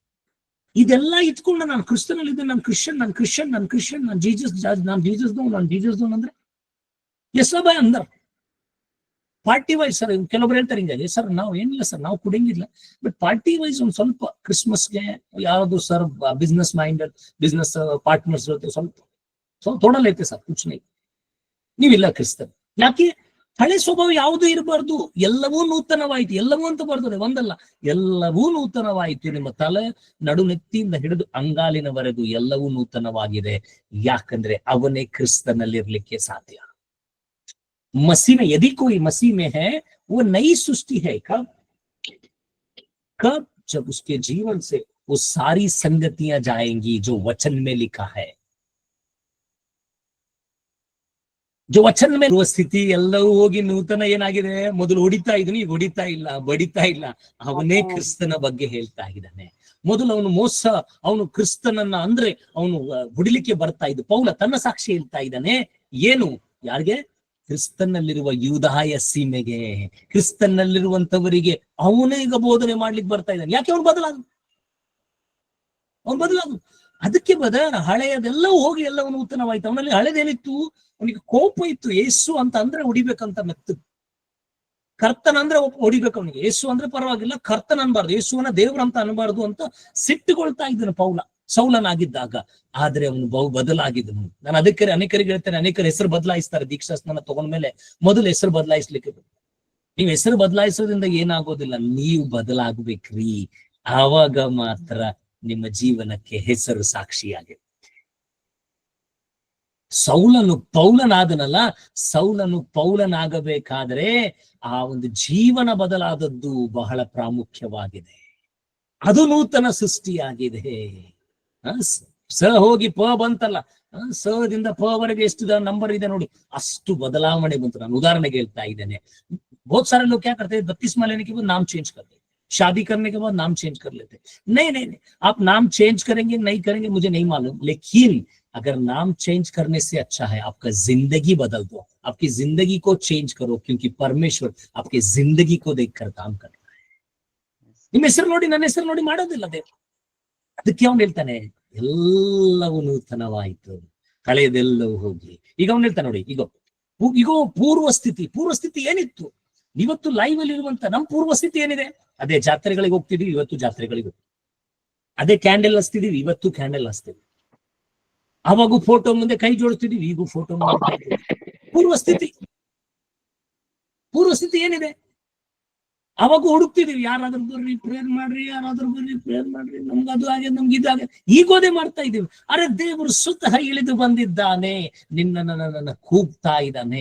ಅಷ್ಟೇ ಅಲ್ಲ, ನನ್ನನ್ನ ನಿನಗೋಸ್ಕರ ಪರಿಶುದ್ಧಾತ್ಮನನ್ನ ಸಹಾಯಕನನ್ನಾಗಿಯೂ ಕೊಟ್ಟಿದ್ದಾನೆ. ಆದ್ರೂ ನಾವು ಮತ್ತೆ ಹುಡುಕ್ತಾ ಇದ್ದೇವೆ, ಪ್ರವಾದಿ. ಮುಂಜಾನೆ ಎದ್ರೆ ಸಂಜೆಗೆ ಎದ್ರೆ ಯಾರೋ ಫೋನ್ ಮಾಡಿದ್ರು, ಓ ಇಲ್ಲಿ ಒಂದು ಭಾರಿ ಪ್ರವಾದಿಯನ್ನ ಸಾರ್ ಎಲ್ಲ ಹೇಳ್ತಾರೆ, ಇದ್ದದ್ದು ಎಲ್ಲ ಹೇಳ್ತಾರೆ, ಇದ್ದದ್ದು ಇರ್ಲಾರ್ದಂಗೆ ಎಲ್ಲ ಹೇಳ್ಬಿಡ್ತಾರೆ. ಅಂದ್ರೆ ಆಯ್ತು, ಇವ್ರು ಬಿಟ್ರು ದೇವ್ರಿಗೆ ಅವನಿಗೆ ನಾನೇನು ಹೇಳಿಕ್ಕೆ ಬಯಸ್ತಾ ಇದ್ದೇನೆ, ಈಗೋ ಪೂರ್ವ ಸ್ಥಿತಿ ಅಂದ್ರೆ ನಮ್ಮ ಮೊದಲಿನ ಎಲ್ಲಾ ಭರವಸೆಗಳು, ನಮ್ಮ ಮೊದಲಿನ ಎಲ್ಲಾ ಮನುಷ್ಯರ ಮೇಲಿರುವಂತಹ ನಂಬಿಕೆಗಳನ್ನ ತೆಗೆದು ನಾವು ದೇವರ ಮೇಲೆ ಮಾತ್ರ ನಂಬಿರಬೇಕು. ಇದು ನಮ್ಮ ಪೂರ್ವ ಸ್ಥಿತಿ ಬದಲಾಗಿ ಎಲ್ಲವೂ ನೂತನವಾಗಿ, ನಮ್ಮ ಪೂರ್ವ ಸ್ವಭಾವಗಳೆಲ್ಲ ಹಠ, ಅಡ್ಡಿ, ಇನ್ನೊಬ್ಬರ ಮಾತು ಕೇಳೋದು, ಇನ್ನೊಬ್ಬರ ಹಾಗೆ ವರ್ತಿಸೋದು, ಇನ್ನೊಬ್ಬರನ್ನ ಬೀಳಿಸೋದು, ಇನ್ನೊಬ್ಬರನ್ನ ಎತ್ತಿ ಹಿಡಿಯೋದು, ಇನ್ನೊಬ್ಬರನ್ನ ಕೆಳಗಾಕೋದು, ಇನ್ನೊಬ್ಬರನ್ನ ಮೇಲ್ ಹಾಕೋದು, ಇದೆಲ್ಲ ಬಿಟ್ಟು ಬಿಡಬೇಕು. ಇವ್ರ ಪಕ್ಷ ತಗೊಳ್ಳೋದು, ಅವ್ರ ಪಕ್ಷ ತಗೊಳ್ಳೋದು, ಇವ್ರಿಗೆ ಹೇಳೋದು, ಅವ್ರಿಗೆ ಹೇಳೋದು, ಇವ್ರ ಮನೆ ಕೆಡ್ಸೋದು, ಅವ್ರ ಮನೆ ಕೆಡ್ಸೋದು, ಇದೆಲ್ಲ ಬಿಡ್ಬೇಕು. ಇದೆಲ್ಲ ಪೂರ್ವಸ್ಥಿತಿ. ಯಾಕೆ ನೀವು ನೋಡ್ರಿ, ನಮ್ಮ ಸುತ್ತಮುತ್ತ ಕ್ರಿಸ್ತನನ್ನ ಅರಿಯದೆ ಇರುವಂತ ಜನರು ಅದನ್ನೇ ಮಾಡ್ತಾ ಇದ್ದಾರೆ, ಅದರಲ್ಲೇ ಬಾಳ್ತಾ ಇದ್ದಾರೆ. आज बहुत सारे लोग जो मसीह में नहीं है वो लोग वैसे ही जी रहे, इनका घर तोड़ना, उनका घर तोड़ना, इनका जाके उनको बोलना, उनका जाके उनको बोलना, यही काम कर रहे हो, क्योंकि उनके अंदर मसीह ही नहीं है, क्योंकि वो मसीह में नहीं है. ನೋಡಿ, ಅವರು ಕ್ರಿಸ್ತನಲ್ಲಿಲ್ಲ, ಕ್ರಿಸ್ತನ್ ಅವರಲ್ಲಿಲ್ಲ. ಅದಕ್ಕೆ ಅವ್ರು ಏನ್ ಮಾಡ್ತಾ ಇದಾರೆ, ಇನ್ನೊಬ್ಬರು ಮನೆ ಮುರಿತಾ ಇದಾರೆ, ಇನ್ನೊಬ್ಬರು ಜಗಳಿಸ್ತಾ ಇದಾರೆ, ಇನ್ನೊಬ್ಬರು ಕುಟುಂಬ ಹಾಳು ಮಾಡ್ತಾ ಇದಾರೆ, ತಾಯಿ ಮಕ್ಕಳಿಗೆ ದೂರ ಮಾಡ್ತಾ ಇದಾರೆ, ತಂದೆ ತಾಯಿಗಳಿಗೆ ದೂರ ಮಾಡ್ತಾ ಇದಾರೆ, ಗಂಡ ಹೆಂಡತಿಗೆ ದೂರ ಮಾಡ್ತಾ ಇದಾರೆ. ಅವ್ರ ಕೆಲಸ ಒಂದೇ. ಯಾಕೆ? ಕ್ರಿಸ್ತನಲ್ಲಿ ಇಲ್ಲ. ಕ್ರಿಸ್ತನಲ್ಲಿದ್ದರೆ ಪೂರ್ವ ಸ್ಥಿತಿಯಲ್ಲಿ ಹೋಗಿ ಎಲ್ಲವೂ ನೂತನವಾಗ್ತದೆ. ಪೂರ್ವ ಸ್ಥಿತಿ, ಹೋಳಿಗೆ ಮಾಡ್ದ, ಹೂರುಣ ಮಾಡ್ದ, ಗಂಟಿ ಹಚ್ಚದ ಮನೆಯಾಗ, ಪೂರ್ವ ಸ್ಥಿತಿ ಎಲ್ಲವೂ ಅದೇ. ಕ್ರಿಸ್ತನ ಹೆಸರಿಗೆ ಮಾತ್ರ. ನಮ್ಮಪ್ಪ ಕ್ರಿಶ್ಚನ್, ನಮ್ಮ ಮುತ್ಯ ಕ್ರಿಶ್ಚನ್, ನಾನು ಕ್ರಿಶ್ಚನ್. ಕ್ರಿಸ್ತನ್ ಒಳಗಡೆ ಇಲ್ಲ, ಕ್ರಿಸ್ತನ್ ನಮ್ಮ ಒಳಗಡೆ ಇಲ್ಲ. ಇದೆ ಹೋಳಿಗೆ ಮಾಡದ, ಹೂರುಣ ಮಾಡದ, ಇದೇ ಕೆಲಸ. ಯಾಕೆ? ಪೂರ್ವ ಸ್ಥಿತಿ. ನನ್ ಪ್ರಿಯ ಸಹೋದರ ಸಹೋದರಿಯೇ, ನೀವು ಹೋಳಿಗೆ ಇಲ್ಲೇ ಮಾಡ್ತಾ ಇರ್ತೀರಿ, ಸ್ವಾಮಿ ಬಂದು ಹೋಗ್ತಾನೆ, ನಿಮ್ಮ ಹೂರುನು ಉಳಿತದೆ, ಹೋಳಿಗೆನು ಉಳಿತದೆ, ತಿನ್ನೋರು ಯಾರು ಇರಂಗಿಲ್ಲ. ನೆನ್ಪಿಟ್ಕೊಡು. ನನ್ನ ಹಿಂಗೆ ಅದ್ರಿ, ಅಣ್ಣ ಹಿಂಗೆ ಮಾತಾಡ್ತಾನ, ಹಿಂಗೆ ಮಾತಾಡ್ತಾನೆ. ಪೂರ್ವ ಸ್ಥಿತಿ ಎಲ್ಲ ಮಾಡಿದ ಮೇಲೆ ಕೂಡ ಒಂದು ಕೋಳಿ ಕೊಯ್ಬೇಕು ಸರ್, ಒಂದು ಕುರಿ ಕೊಯ್ದ್ರೆ ಸರ್ ಸಮಾಧಾನ ಸರ್, ಎಲ್ಲ ಕರೆಕ್ಟ್ ಆಗಿದೆ, ಕೋಳಿ ಕೊಯ್ಬೇಕು, ಕುರಿ ಕೊಯ್ಬೇಕು. पूर्व स्थिति सब कुछ अच्छा हो गया पास्टर, अभी क्या करना है, एक बकरी काटना है, एक मुर्गी काटना है, उसके बाद सब खत्म. नहीं नहीं नहीं, ये सब पुरानी स्वभाव है, ये पुराने स्वभाव, इन सबको छोड़ना है आपको, क्योंकि आप मसीही लोग. ನೀವು ಕ್ರಿಸ್ತನವರಾಗಿದ್ದೀರಿ, ಎಚ್ಚರಕೊಳ್ಳ್ರಿ. ಮನೆ ಕಟ್ತಾರೆ, ಮನೆ ಕಟ್ಟಿ ಅದ್ರ ಮುಂದೆ ಏನ್ ಮಾಡ್ತಾರೆ, ಒಂದು ಕಪ್ಪು ಡಾಲ್ ಹಾಕ್ತಾರೆ. ಕಪ್ಪು ಡಾಲ್, ಹೆಡ್ಡಿ ಬಾಗಿಲಿಗೆ ಒಂದು ಕಪ್ಪು ಡಾಲ್ ಹಚ್ತಾರೆ. ಪೂರ್ವ ಸ್ಥಿತಿ ಯಜ್ಞದ ಕುರಿಮರಿಯ ರಕ್ತದಿಂದ ತೊಳೆಯಲ್ಪಟ್ಟು ನಿನಗೆ ಆ ಭೂಮಿಯನ್ನ ದೇವರು ಕೊಟ್ಟಿದ್ದಾನೆ. ನಿನಗೆ ಅದಕ್ಕೋಸ್ಕರ ಏನ್ ಮೌಲ್ಯ ಅಂತ ನೀವು ತಿಳಿತಾ ಇದ್ರಿ, ನಾವು ತಿಳಿತಿದ್ವಿ. ಬಾಳ್ ದುಡ್ಡಿವಿ ಸರ್, ಬಾಳ್ ಕಷ್ಟಪಟ್ಟಿವಿ, ಬಾಳ್ ಸತಾಸಿದ್ರು ಸರ್, ಹಣಕ್ಕಾಗಿ ಬಾಳ್ ಓಡಾಡಿದ್ರಿ. ಇಲ್ಲ ರೀ, ಇಲ್ಲ. ನೀವೆಲ್ಲ, ನಾನೆಲ್ಲ ಮಾಡಿದ್ದು ಶೂನ್ಯ. ಯೇಸುವಿನ ರಕ್ತದಿಂದ ಕೊಂಡುಕೊಂಡಂತ ಮಗನು ಮಗಳು ನೀನು ಆಗಿರುವುದರಿಂದ, ಯೇಸು ಸ್ವಾಮಿ ಅದಕ್ಕೆ ಮೌಲ್ಯ ಕೊಟ್ಟದ್ರಿಂದ ಇವತ್ತು ನಿನ್ಗೆ ಮನೆ ಸಿಕ್ಕಿದೆ, ಮದುವೆ ಆಗಿದೆ, ಮಕ್ಕಳಾಗಿದೆ, ಮದುವೆ ಆಗ್ತಾ ಇದೆ, XYZ ಜಾಬ್ ಸಿಗ್ತಾ ಇದೆ, ಏನೇ ಆಗ್ತಾ ಇರ್ಬೋದು, ಇದು ಯೇಸುವಿನ ರಕ್ತದ ಮೌಲ್ಯದಿಂದ ಆಗ್ತಾ ಇದೆ, ಹೊರತು ಬೇರೆ ಯಾವ ಪುಣ್ಯ ಕಾರ್ಯಗಳಿಂದ. ಗೊತ್ತಿಲ್ಲ ನಿಮ್ ಕಡೆಗೆ, ಗೊತ್ತಿಲ್ಲ. ನಮ್ ಕಡೆಗೆ ಇದಾರೆ, ಬಹಳ ಜನ ಇದೆ, ಕ್ರೈಸ್ತರಿದ್ದಾರೆ. ಒಂದು ತಾಮ್ರದ ಒಂದು ಕೊಡ ತಗೊಂಡು ಅದಕ್ಕೆ ಎಲ್ಲ ಬಂಗಾರ ಬೆಳ್ಳಿ ಹಾಕಿ, ಒಂದು ತೆಂಗ್ ಮ್ಯಾಲಿಕ್ಕಿ, ಅದು ಜುಟ್ಟ ಇರ್ಬೇಕಂತ, ತೆಂಗಿಗೆ ಜುಟ್ಟ, ಹೌದಲ್ಲ? ಯೇಸು ಸ್ವಾಮಿ ಒಂದು ದಿವಸ ಹಿಡಿತಾನೆ ಮೇಲಿಂದ ಜುಟ್ಟ, ಅವಾಗ ಉಳಿತದೇನೂ ಇಲ್ಲ. ಅದಕ್ಕೆ ಜುಟ್ಟಗಳು ಇಡ್ತಾರೆ, ಪೂಜೆ ಪುನಸ್ಕಾರ. ನಾನು ಯಾವ ಧರ್ಮದ ಬಗ್ಗೆ ಮಾತಾಡ್ತಾ ಇಲ್ಲ, ನಾನು ಕ್ರೈಸ್ತರ ಬಗ್ಗೆ ಮಾತಾಡ್ತಾ. ನನ್ನ ಪ್ರಿಯ ಸಹೋದರ ಸಹೋದರಿಯೇ, ನೀನು ಒಂದು ವೇಳೆ ಇಂಥ ಆಚಾರಗಳಲ್ಲಿದ್ದೀಯಾ, ಆದ್ರೂ ದೇವ್ರು ಕ್ಷಮಿಸ್ತಾನಂತ ತಿಳ್ಕೊಂಡ್ರೆ ಸಾಧ್ಯ ಇಲ್ಲ. ಮೋಸ ಮಾಡ್ತಾ ಇದೀಯ ನೀನ್, ಕ್ರಿಸ್ತನಲ್ಲಿ ಇದ್ದೀಯ ಅಂತ ಹೇಳ್ಕೊಳ್ಳು, ಇಲ್ಲನೇ ಇಲ್ಲ. ಕ್ರಿಸ್ತನಲ್ಲಿ ಇರುವವರು ಸರಿಯಾಗಿ ತಿಳ್ಕೊಡ್ರಿ, ಪೂರ್ವ ಸ್ಥಿತಿ ಎಲ್ಲವೂ ಹೋಗ್ತದೆ. ಇಲ್ಲ ಸರ್, ಅವ್ರು ಹೇಳ್ತಾ ಇದ್ರು ಒಂದ್ ಸರ್ತಿ, ನಾವೇನು ಹೋಗಂಗಿಲ್ಲ, ಎಣ್ಣೆ ಕೊಟ್ಬಿಡ್ತೀವಿ ಸರ್, ನಾವೇನು ಹೋಗಂಗಿಲ್ಲ, ಕುರಿ ಕೊಟ್ಬಿಡ್ತೀವಿ ಸರ್, ನಾವೇನು ಹೋಗಂಗಿಲ್ಲ, ಅವರೇ ಮಾಡ್ತಾರೆ ಸರ್. ಅವ್ರು ಮಾಡ್ಲಿದ್ರು ನಮ್ಗ್ ಬೇಡ, ದೊಡ್ಡವ್ರ ನಾವೇನಾರ ಅಂದು ತಪ್ಪು ತಿಳ್ಕೋತಾರ ಅಂತ ಎಲ್ಲ ಮಾಡ್ಲಿಕ್ಕೆ ಕೊಡ್ತೀವಿ ಸರ್. ನಾನು ಅನೇಕ ಕುಟುಂಬಗಳಲ್ಲಿ ನೋಡಿದೆ, ಮದುವೆಗಳಿಗೆ ಹೋದಾಗ ಪ್ರೇಯರ್ ಮಾಡಿ ಬಂದ್ಮೇಲೆ, ಮನೆ ಕಟ್ಟಿದಾಗ ಮನೆಗಳಿಗೋಸ್ಕರ ಪ್ರೇಯರ್ ಮಾಡಿ ಬಂದ್ಮೇಲೆ, ಪ್ರೇಯರ್ ಎಲ್ಲ ಮುಗಿದ್ಮೇಲೆ ಅವ್ರು ತಮ್ಮ ಕಾರ್ಯಕ್ರಮಗಳನ್ನ ಮಾಡ್ತಾರೆ. ನನ್ ಪ್ರಿಯ ಸಿಸ್ಟರ್ ಬ್ರದರ್, ನೀವು ನನಗೆ ಕಾಣ್ಲಿಕ್ಕಿಲ್ಲ, ಪಾಸ್ಟರ್ಸ್ ಗಳಿಗೆ ಕಾಣ್ಲಿಕ್ಕಿಲ್ಲ, ಆದ್ರೆ ಕ್ರಿಸ್ತನು ನೋಡ್ತಾ ಇದ್ದಾನೆ. ಅದಕ್ಕೆ ಪೌಲ ಹೇಳ್ತಾ ಇದ್ದಾನೆ, ಯಾವನಾದರೂ ಕ್ರಿಸ್ತನಲ್ಲಿದ್ದರೆ ಅವನು ನೂತನ ಸೃಷ್ಟಿಯಾಗಿದ್ದಾನೆ. ಹೀಗೋ ಪೂರ್ವ ಸ್ಥಿತಿ ಹೋಗಿ ಎಲ್ಲವೂ ನೂತನವಾಯಿತು. ನೀನು ನೂತನವಾಗ, ನಾನು ಮತ್ತೆ ನಿಮ್ ಬಟ್ ತೋರಿಸ್ತಾ ಇದ್ದೀನಿ, ನಾನು ನನಗೆ ಒಪ್ಪಿಸ್ಕೊಳ್ತಾ ಇದ್ದೀನಿ. ಇವತ್ತು ದೇವರಿಗೆ ಹೇಳೋಣ, ದೇವರೇ, ನನ್ನಲ್ಲಿರುವಂತ ಪೂರ್ವ ಸ್ಥಿತಿಗಳೆಲ್ಲವೂ ತೆಗೆದಾಕಪ್ಪ. 172 ಜನ. ಇನ್ನೊಂದು ಸ್ವಲ್ಪ ಹೊತ್ತು ಮುಂದಿನ ವಾಕ್ಯಗಳು ನಾವು ಕೇಳಲಿಕ್ಕಿದೆ. ಬಹಳ ಅದ್ಭುತವಾದದಿದೆ. ಪ್ರೇಯರ್ ಮಾಡೋಣ. ಪೂರ್ವ ಸ್ಥಿತಿಗಳೇನು? ಎಕ್ಸಾಮ್ ಫೇಲ್ ಆದೆ, ಅಳ್ಕೋತ್ಕೊಡು. ಜಾಬ್ ಸಿಕ್ಕಿಲ್ಲ, ಅಳ್ಕೋತ್ಕೊಡು. ಮದುವೆ ಆಗ್ತಾ ಇಲ್ಲ, ಅಳ್ಕೋತ್ಕೊಡು. ಪೂರ್ವ ಸ್ಥಿತಿ ಇದೆಯಲ್ಲ. ಮನೆ ಕಟ್ಲಿಕ್ಕೆ ಆಗ್ತಾ ಇಲ್ಲ, ಮನೆಯಲ್ಲಿ ಸಮಾಧಾನ ಇಲ್ಲ, ನಿರಾಶೆಗೊಳ್ಬೇಕಾಗಿಲ್ಲ. ನೀವು ಜಸ್ಟ್ ಕ್ರಿಸ್ತನಲ್ಲಿ ಇರ್ಲಿಕ್ಕಾಗಿ ಜೀವಿಸ್ರಿ. ಇದೆಲ್ಲವೂ ಹೋಗ್ತದೆ, ಇದೆಲ್ಲವೂ ಅಳಿದು ಹೋಗ್ತದೆ, ಇದೆಲ್ಲವೂ ನಿಮ್ಮನ್ನ ಬಿಟ್ಟು ಹೋಗ್ತದೆ. ಈಗೋ ಎಲ್ಲವೂ ನೂತನವಾಗ್ತದೆ. ಎಲ್ಲವೂ ಅಂತ ಬರ್ತದೆ, ಆಲ್ ಥಿಂಗ್ಸ್ ಅಂತ ಬರ್ತದೆ. ಹಾಗಾದ್ರೆ ಅದರಲ್ಲಿ ನಿನ್ನ ಜಾಬ್ ಬಂದಿದೆ, ನಿನ್ನ ಮದುವೆ ಬಂದಿದೆ, ನಿನ್ನ ಮಕ್ಕಳು ಬಂದಿದೆ, ನಿನ್ನ ಮಕ್ಕಳ ಸೌಭಾಗ್ಯ ಬಂದಿದೆ, ನಿನ್ನ ಮನೆ ಕಟ್ಟೋದು ಬಂದಿದೆ, ನಿನ್ನ ಮದುವೆ ಮಾಡೋದು ಎಲ್ಲ XYZ. ನಿನ್ನ ಆರೋಗ್ಯವೂ ಸಹ ಅದರಲ್ಲಿ ಬರ್ತದೆ, ನಿನ್ನ ಐಶ್ವರ್ಯವೂ ಅದರಲ್ಲಿ ಬಂದಿದೆ. ಎಲ್ಲವೂ ನೂತನವಾಗ್ತದೆ ಯೇಸು ಕ್ರಿಸ್ತನ ನಾಮದಲ್ಲಿ. ಈ ಒಂದು ಪ್ರಾರ್ಥನೆ ನನ್ನ ಜೊತೆ ನೀವು ಮಾಡ್ಲಿಕ್ಕೆ ರೆಡಿ ಇದ್ರೆ, बहुत सारे लोगों का स्वभाव में क्या है, मेरा कुछ नहीं हो रहा, मेरे बच्चों का शादी नहीं हो रहा, मेरा शादी नहीं हो रहा, मुझे बच्चे नहीं हो रहे, मेरा जॉब नहीं मिल रहा, मुझे एग्जाम फेल हो गया, मैं इंटरव्यू पास नहीं हुआ, मैं वो हो गया, ये हो गया. ये सब पुरानी स्थितियां हैं. अगर आप यीशु मसीह में बने रहने के लिए तैयार है, बने रहने के लिए आप दौड़ेंगे ना, ये सारी संगतियां जाएंगी, सब कुछ नया हो जाएगा यीशु मसीह के नाम से. क्योंकि वचन में लिखा है सब कुछ, मतलब सब कुछ. आइए हम प्रार्थना करें, उसके बाद वाक्य वचन की ओर जाएंगे. ರೀದಾ ಕಲಮ ಸುಖೋ ರಬಾ ಬಾಬಾ ಶಂದ ರಖ ರಮ ಸುಖೆ. ನಾನು ಮತ್ತೆ ಹೇಳ್ತಾ ಇದ್ದೇನೆ, ನೀವು ಮೊದಲು ಕ್ರಿಸ್ತನಲ್ಲಿ ಸೇರುವುದಕ್ಕಿಂತ ಮುಂಚೆ ಇವತ್ತು ನೀವು ಅರಿಕೆ ಮಾಡಿ, ನೀವು ಕ್ರಿಸ್ತನ ಈಗೂ ಕೂಡ ನೀವು ಇರ್ಬೋದು. ನಾನು ಕ್ರಿಸ್ತನಲ್ಲಿ ಇಲ್ಲಪ್ಪ, ಅದಕ್ಕೆ ನನಗೆ ಇಷ್ಟೆಲ್ಲ ನಿರಾಶೆ ಆಗಿದೆ, ಇಷ್ಟೆಲ್ಲ ಬಲಹೀನತೆ ಆಗಿದೆ, ಇಷ್ಟೆಲ್ಲ ರೋಗ ಹೊಂದಿದೆ.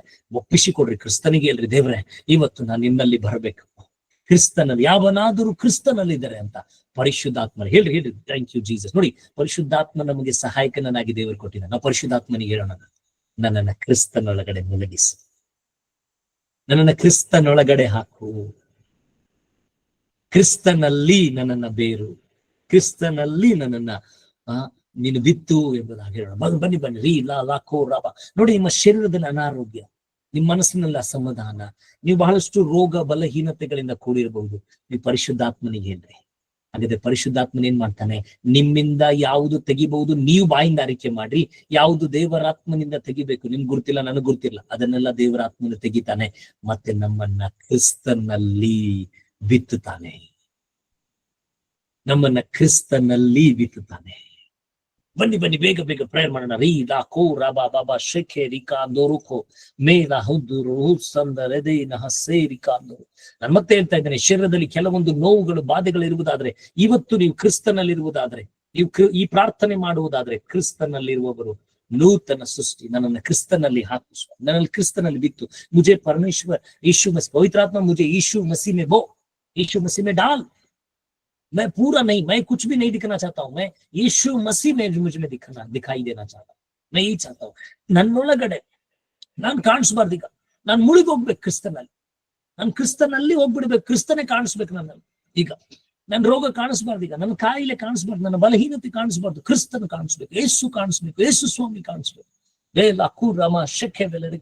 ನನ್ನ ಬಡತನ ಕಾಣಿಸ್ಬಾರ್ದು, ನನ್ನ ರೋಗ ಕಾಣಿಸ್ಬಾರ್ದು, ನನ್ನ ಬಲಹೀನತೆ ಕಾಣಿಸ್ಬಾರ್ದು, ನನ್ನ ಕಾಯಿಲೆಗಳು ಕಾಣಿಸ್ಬಾರ್ದು, ನನ್ನ ಒಂದು ಸಾಲಗಳು ಕಾಣಿಸ್ಬಾರ್ದು. ಓ ಥ್ಯಾಂಕ್ ಯು ಜೀಸಸ್. ನನ್ನಲ್ಲಿ ಯಾವುದು ಕಾಣಿಸ್ಬಾರ್ದು, ನೀನ್ ಕಾಣಿಸ್ಬೇಕು. ನನ್ನನ್ನು ನಿನ್ನಲ್ಲಿ ಮುಳುಗಿಸಪ್ಪ, ಕರ್ತನಲ್ಲಿ ಕ್ರಿಸ್ತನಲ್ಲಿ ಮುಳುಗಿಸ. Thank you. ಬೇಗ ನಾನು ನೋಡ್ತಾ ಇದ್ದೇನೆ, ಅನೇಕರು ಕಣ್ಣೀರಿಡ್ತಾ ಇದ್ದೀರಿ, ಅನೇಕರು ನಾನು ಮತ್ತೆ ಹೇಳ್ತಾ ನಿಮ್ಗೆ, ನೀವು ಬಿಡುಗಡೆ ಕಾಣ್ತೀರಿ. ಎಲ್ಲದಕ್ಕಿಂತ ಹೆಚ್ಚಾದದ್ದು ಬೈಬಲ್ ಹೇಳ್ತದೆ, ಬೈಬಲ್ ವಾಕ್ಯ ಹೇಳ್ತಾ ಇದೆ, ನಾವು ಕ್ರಿಸ್ತನಲ್ಲಿದ್ರೆ ನೂತನ ಸೃಷ್ಟಿ. ನಾವು ಕ್ರಿಸ್ತನಿಂದ ಹೊರಗಡೆ ಇದ್ರೆ ನೂತನ ಸೃಷ್ಟಿಗಳಲ್ಲ, ಪೂರ್ವ ಸ್ಥಿತಿಯಲ್ಲಿದ್ದೇವೆ. ನಾವು ಕ್ರಿಸ್ತನಲ್ಲಿದ್ರೆ ನಮ್ಗೆ ಹೊಸ ಬದುಕು, ಕ್ರಿಸ್ತನಲ್ಲಿದ್ರೆ ನಾವು ಹೊಸಬರು, ನಾವು ಕ್ರಿಸ್ತನಲ್ಲಿದ್ರೆ ದೊಡ್ಡದು. हम मसीह में है तो नई सृष्टि है, मसीह के बिना हम नई सृष्टि नहीं है, हम कुछ भी नहीं. इसलिए मैं आपसे चाहता हूँ, प्रार्थना करो. ನನ್ನನ್ನ ಕ್ರಿಸ್ತನಲ್ಲಿ ಬಿತ್ತು ಸ್ವಾಮಿ, ನನ್ನಲ್ಲಿ ಕ್ರಿಸ್ತನಲ್ಲಿ ಮುಳುಗಿಸು ಸ್ವಾಮಿ. ನಾನು ಕ್ರಿಸ್ತನಲ್ಲಿರ್ಬೇಕಪ್ಪ, ನಾನು ಕ್ರಿಸ್ತನಲ್ಲಿ. Thank you Jesus. ಬೇಗ ಇನ್ನೂ ಒಂದು ನಿಮಿಷ ನಾನು ಸಮಯ ಕೊಡ್ತಾ ಇದ್ದೀನಿ. ಪ್ರೇಯರ್ ಮಾಡಿ. Thank you Jesus. Thank you Jesus, thank you. ಅಪ್ಪ ನಿನಗೆ ಓ ಥ್ಯಾಂಕ್ ಯು ಜೀಸಸ್. ನನ್ನನ್ನು ನಿನ್ನಲ್ಲಿ ಕ್ರಿಸ್ತನಲ್ಲಿ ಮುಳುಗಿಸಪ್ಪ ಪರಿಶುದ್ಧಾತ್ಮ. ಸಹಾಯ ಮಾಡು, ನನ್ನಿಂದ ಆಗ್ತಾ ಇಲ್ಲ. ನನ್ನ ಪೂರ್ವ ಸ್ಥಿತಿಗಳು ನನ್ನನ್ನು ಬಿಟ್ಟು ಹೋಗ್ತಾ ಇದೆ. ನನ್ನ ಬಲಹೀನತೆ ಹಾಗೆ ಇದೆ, ನನ್ನ ರೋಗ ಹಾಗೆ ಇದೆ, ನನ್ನ ಒತ್ತಡ ಹಾಗೆ ಇದೆ, ನನ್ನ ಕಾಯಿಲೆ ಹಾಗೆ ಇದೆ, ನನ್ನ ಸಮಸ್ಯೆಗಳು ಹಾಗೆ ಇದೆ. ನನ್ನಿಂದ ಆಗ್ತಾ ಇಲ್ಲ. ನಾನು ಸ್ವಲ್ಪ ದಿವಸ ಕ್ರಿಸ್ತನಲ್ಲಿ ಇರ್ತೇನೆ, ಮತ್ತೆ ಹೊರಗಡೆ ಬರ್ತೇನೆ, ನನ್ನದಷ್ಟಕ್ಕೆ ನಾನು ಜೀವಿಸ್ತೇನೆ. ನನ್ನನ್ನು ಪೂರ್ತಿಯಾಗಿ ಕ್ರಿಸ್ತನಲ್ಲಿ ಮುಳುಗಿಸು, ಕ್ರಿಸ್ತನಲ್ಲಿ ಇಡು. ನನ್ನ कुछ दिन रहता हूं, कुछ दिन नहीं रहता परमेश्वर, मुझे यीशु मसीह में डुबा पवित्र आत्मा, मुझे डुबा, मुझे ढाल उसके अंदर. Thank you Jesus. सहायता कर, मदद कर पवित्र आत्मा, मुझे ನನಗೆ ಸಹಾಯ ಮಾಡಿ ಯೇಸು ಕ್ರಿಸ್ತನ ನಾಮದಲ್ಲಿ. Amen, amen. ಸ್ಪಷ್ಟವಾಗಿ ಹೇಳ್ತಾ ಇದ್ದಾನೆ, ಒಬ್ಬನು ನನ್ನಲ್ಲಿಯೂ ನಾನು ಅವನಲ್ಲಿಯೂ ನೆಲೆಗೊಂಡಿದ್ದರೆ ಅವನೇ ಬಹಳ ಫಲ ಕೊಡುವನು. ನಾವು ಫಲ ಯಾಕೆ ಕೊಡ್ತಾ ಇಲ್ಲ? ನಾವು ಕ್ರಿಸ್ತನಲ್ಲಿಲ್ಲ. ಅದಕ್ಕೆ ನಮ್ಗೆ ಶುಭ ಆಗ್ತಾ ಇಲ್ಲ. ಒಂದು 4 ದಿವಸ ಶುಭ ಆಗ್ತದೆ, ಮತ್ತೆ ಹೋಗ್ತದೆ. 4 ದಿವಸ ಚೆನ್ನಾಗಿ ಇರ್ತೇವೆ, 4 ದಿವಸ ಅಳ್ತೇವೆ. हम मसीह में नहीं है, इसीलिए हम अधिक फल नहीं दे सक रहे. हम मसीह में है, 4 दिन है, संडे प्रेयर कर रहे, संडे का पावर मंडे तक चल रहा है. ಸಂಡೇ ಪ್ರಾರ್ಥನೆ ಮಾಡ್ತಾ ಇದ್ದೇವೆ, ಸಂಡೇ ಶಕ್ತಿ ಮಂಡೇ ತನ ನಡೀತಾ ಇದೆ. ಮತ್ತೆ ಟ್ಯೂಸ್ಡೇ ಇಂದ ಅದೇ ಕೆಲಸ, ಮತ್ತೆ ಸ್ಯಾಟರ್ಡೆ ವರ್ಗ ಅದೇ, ಸಂಡೇ ಮತ್ತೆ ಅದೇ. ಎಷ್ಟು ಕ್ರಿಸ್ತನಲ್ಲಿ ಇರ್ತೇವೆ ಅಷ್ಟು ಫಾಯ್ದಾ ತಗೊಳ್ತಾ ಇದೆ. ಮತ್ತೆ ಆಮೇಲೆ ಹೊರಗೆ ಬಂದ್ಬಿಡ್ತೀವಿ. ಯಾವಾಗ ಬಂದ್ಬಿಡ್ತೇವೆ ನಮಗೂ ಗೊತ್ತಿಲ್ಲ. ಹಮ್ ಕಬ್ ಮಸೀಸ್ಗೆ ಬಾಹರ್ ಆತೆ ಹಮ್ಕೋ ಬಿ ನೈ ಮಾಲೂಮ್. ಹಮ್ ಅಂದರ್ ಬಾರ್ ಇರ್ತೇವೆ. ಒಳಗಡೆ ಹೊರಗಡೆ ಮಾಡಿದ್ರೆ ಒಳಗಡೆ ನೆಲೆ ಆಗಿರೋದಿಲ್ಲ. ಪೌಲನ ಕ್ರಿಸ್ತನಲ್ಲಿ ನೆಲೆ ಆಗಿರುವುದರಿಂದ ಕೊನೆಯವರೆಗೂ ತಾಳಿದನು, ಜಯ ಹೊಂದಿದ. ನನ್ ಸ್ವರ ಕೇಳ್ತಾ ಇದ್ದೀರಾ? ಹಮ್ ಮಸೀಮೆ ಯಾಕೆ ನಾನು ಹಂಗೆ ಕೇಳ್ತಾ ಇದ್ದೀನಿ ಅಂದ್ರೆ, ನೋಡಿ, ನಾವು ಯಾವಾಗ ಹೊರಗೆ ಬರ್ತೀವಿ ಗುರುತಿಲ್ಲ ಸಿಸ್ಟರ್. ಯಾವಂಗೆ ಹೊರಗೆ ಬರೋದಂದ್ರೆ ಹೆಂಗಂತ ಇದೆ. ಉದಾಹರಣೆಗೆ ಹೇಳ್ತಾರೆ, ಈಗ ನೋಡಿ ಎಷ್ಟು ಚೆನ್ನಾಗಾಯ್ತು, ದೇವ್ರ ವಾಕ್ಯ ಎಷ್ಟು ಚೆನ್ನಾಗಿ ನಡೀತಾ ಇದೆ. ಓ ಜಾರ್ಜ್ ಪಾಸ್ಟರ್ ಭಾರಿ ಹೇಳಿದ್ರು ಈ ವಾಕ್ಯ. ಕ್ರಿಸ್ತನ ಹೋಗ್ಬಿಟ್ಟು ನೀವು ಜಾರ್ಜ್ ಪಾಸ್ಟರ್ ಹೊರಗೆ ಬಂದನು. ಇದು ನಡೀತಾ ಇದೆ. ಓ ಒಳ್ಳೆ ಹಾಡು ಹಾಡ್ದೆ ನಾನು, ಎಲ್ಲರೂ ಹೇಳ್ತಾ ಇದ್ರು ನನ್ನ ಹಾಡನ್ ಬಗ್ಗೆ. ಕ್ರಿಸ್ತನ್ ಹೋದ್ರು, ನಾನ್ ಬಂದ್ಬಿಟ್ಟೆ. ಓ ವೈಟ್ ಸೀರೆ ಬಹಳ ಚೆನ್ನಾಗಿ ಸುಂದರವಾಗಿ ಕಾಣಿಸ್ತಾ ಇದೆಯಾ ಸಿಸ್ಟರ್ ನೀನು. ಹೌದಾ, ಥ್ಯಾಂಕ್ ಯು ರೀ, ಥ್ಯಾಂಕ್ ಯು. ಜೀಸಸ್ ಇಲ್ಲ, ನಾನ್ ಥ್ಯಾಂಕ್ ಯು. ಓ ಹೋಗ್ಬಿಟ್ಟನ್ ಸ್ವಾಮಿ. ಎಲ್ಲೆಲ್ಲಿ ನಾವು ನಮ್ಮನ್ನ ಹೊಗಳಿಕೊಳ್ತೇವೆ, ಎಲ್ಲೆಲ್ಲಿ ನಾವು ನಮ್ಮನ್ನ ಮೇಲೆತ್ತಿಡಿತೇವೆ. ಓ ಜಾರ್ಜ್ ಪಾಸ್ಟರ್ ಪ್ರೇಯರ್ ಮಾಡಿದ್ರು, ನಮ್ಗೆ ಹಿಂಗಾಯ್ತು, ಜಾರ್ಜ್ ಪಾಸ್ಟರ್ ಹೇಳಿದ್ರು ಹಿಂಗಾಯ್ತು ಅಂದ್ರೆ ಅರ್ಥ ಕ್ರಿಸ್ತನಿಂದ ಹೊರಗಡೆ ಬಂದ್ಬಿಟ್ಟಿ ನಾವು.